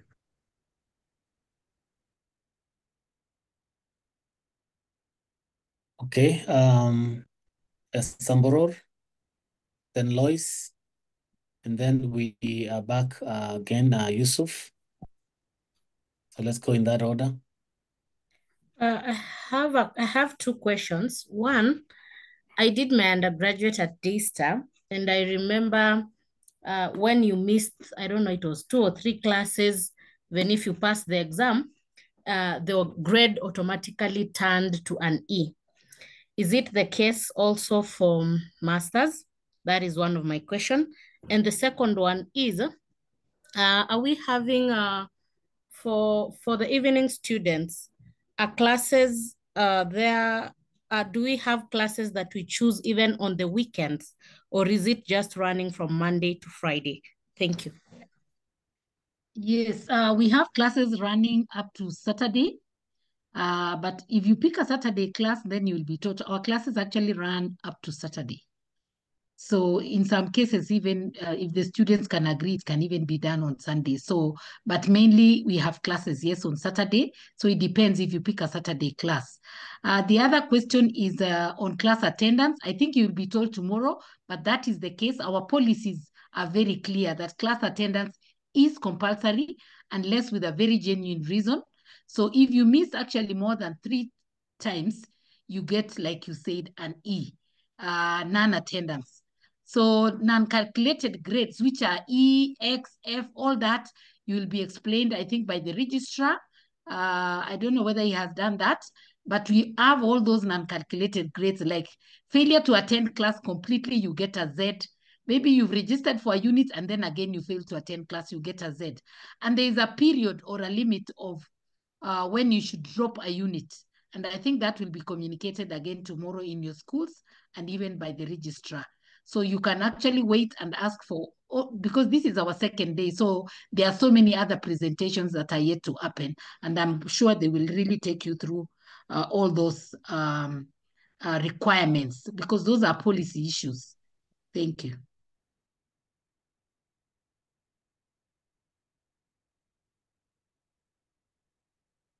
Okay. Thank you very much, Daktari, for that. Lois? Just a quick clarification, because I don't think I'm the only one who's confused.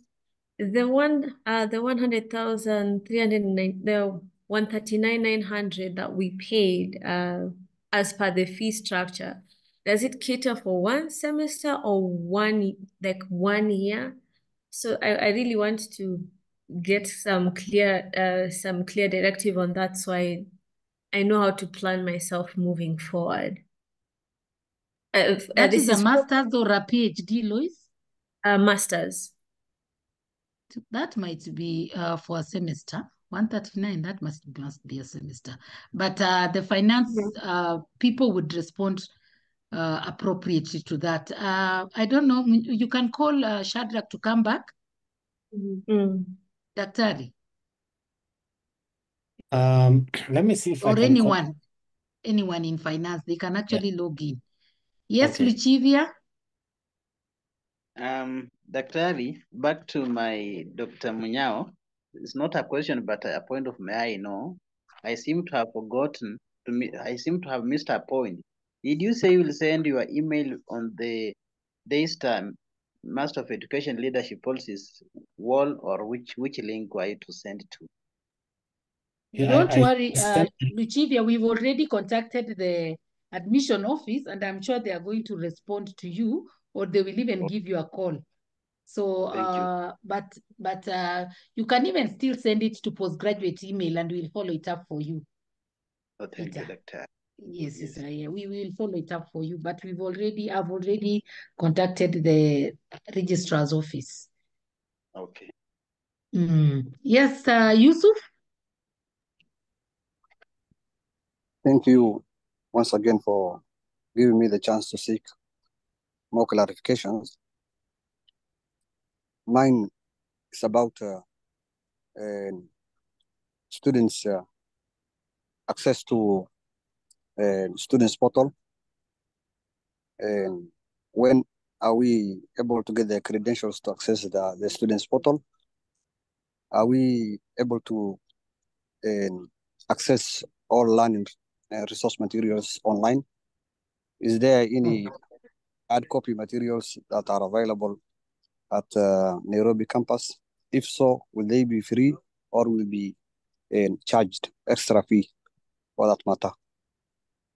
Thank you so much, Yusuf, for that question. Like I said, there are still other, our colleagues will still be presenting every evening. So tomorrow you have another team.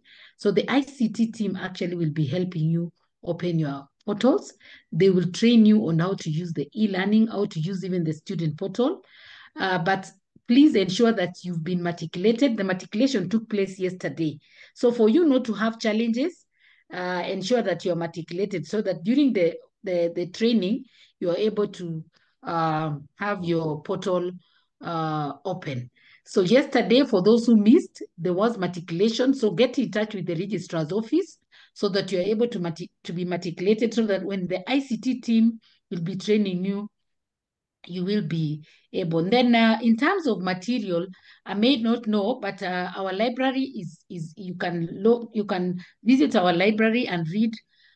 You can also access the e-learning materials, but again, the library team will be meeting you and they will explain everything about the library. So about the portal, you'll be trained. About the e-learning, you'll be trained in the course of this week. I don't know whether we all have the timetable, the schedules. Do you have the schedules? Because if you check, you're able to know when the ICT team will be taking you through.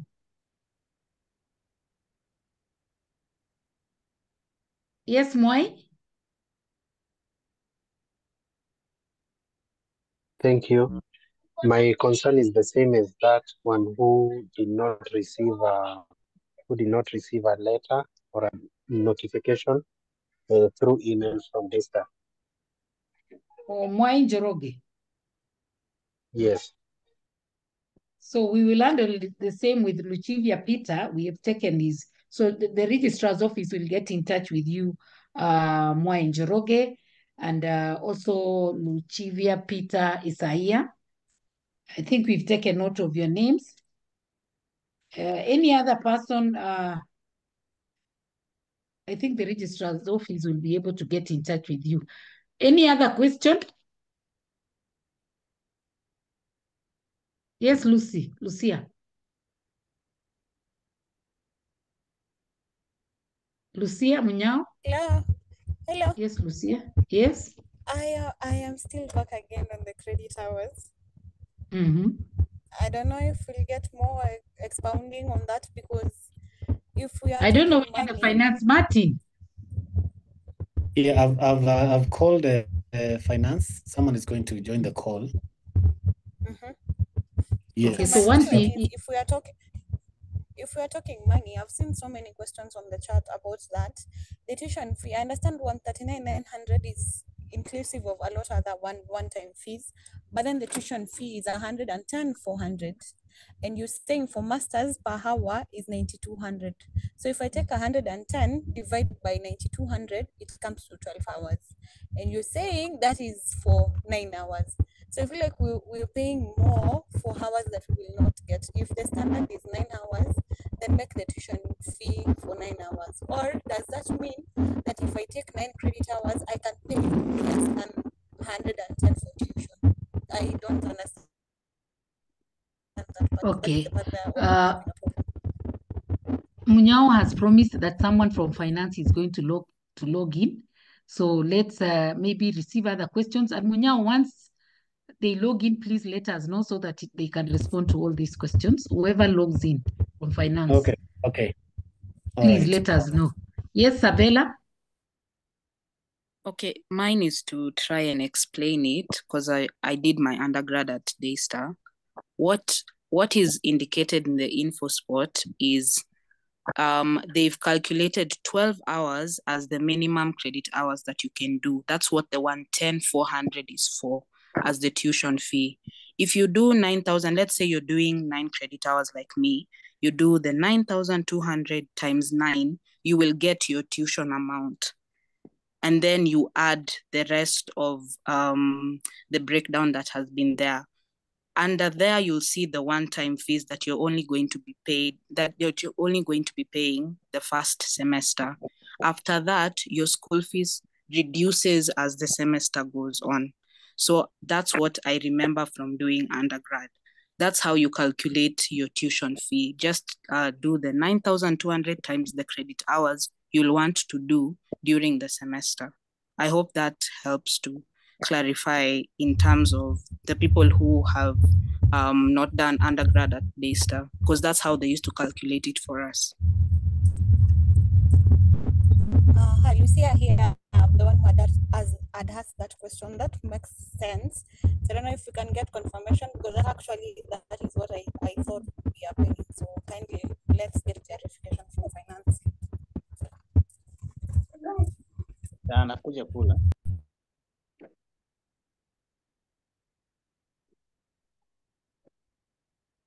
Any other question? Brenda? Thank you for the opportunity. I hope you can hear me clearly. I do not wish to belabor the concerns that have been raised by my colleagues here, but I feel like the presentation that was done by the finance department was not very detailed to the core. Perhaps if they are not able to join now, perhaps tomorrow they can start off by being very precise and very clear in terms of the credits and the amounts, so that it can be very clear matters to do with finances. Otherwise, thank you for the opportunity. Okay, we take note. Yeah, we take note of that. And Martin? I'm trying to reach out to finance. Been given the number to call, but what you can do, Martin, maybe they can be the first. They can you can give them a slot tomorrow. Yes. So you need to communicate that, because the concerns are really many. Yeah. So at least 2 of them can log in tomorrow, and they can actually repeat the presentation. Yeah. And then also respond to the questions. I want to. Yeah. And apologies for that. Sure, yes.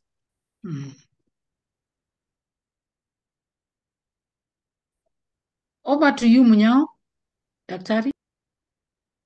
Okay, so with that, I think thank you very much, the Directorate of Postgraduate Studies, led by the director, Dr. Dina Keino, and thank you so much, Dr. Wanyonyi, for the presentation. Thank you for the entire team for supporting this presentation.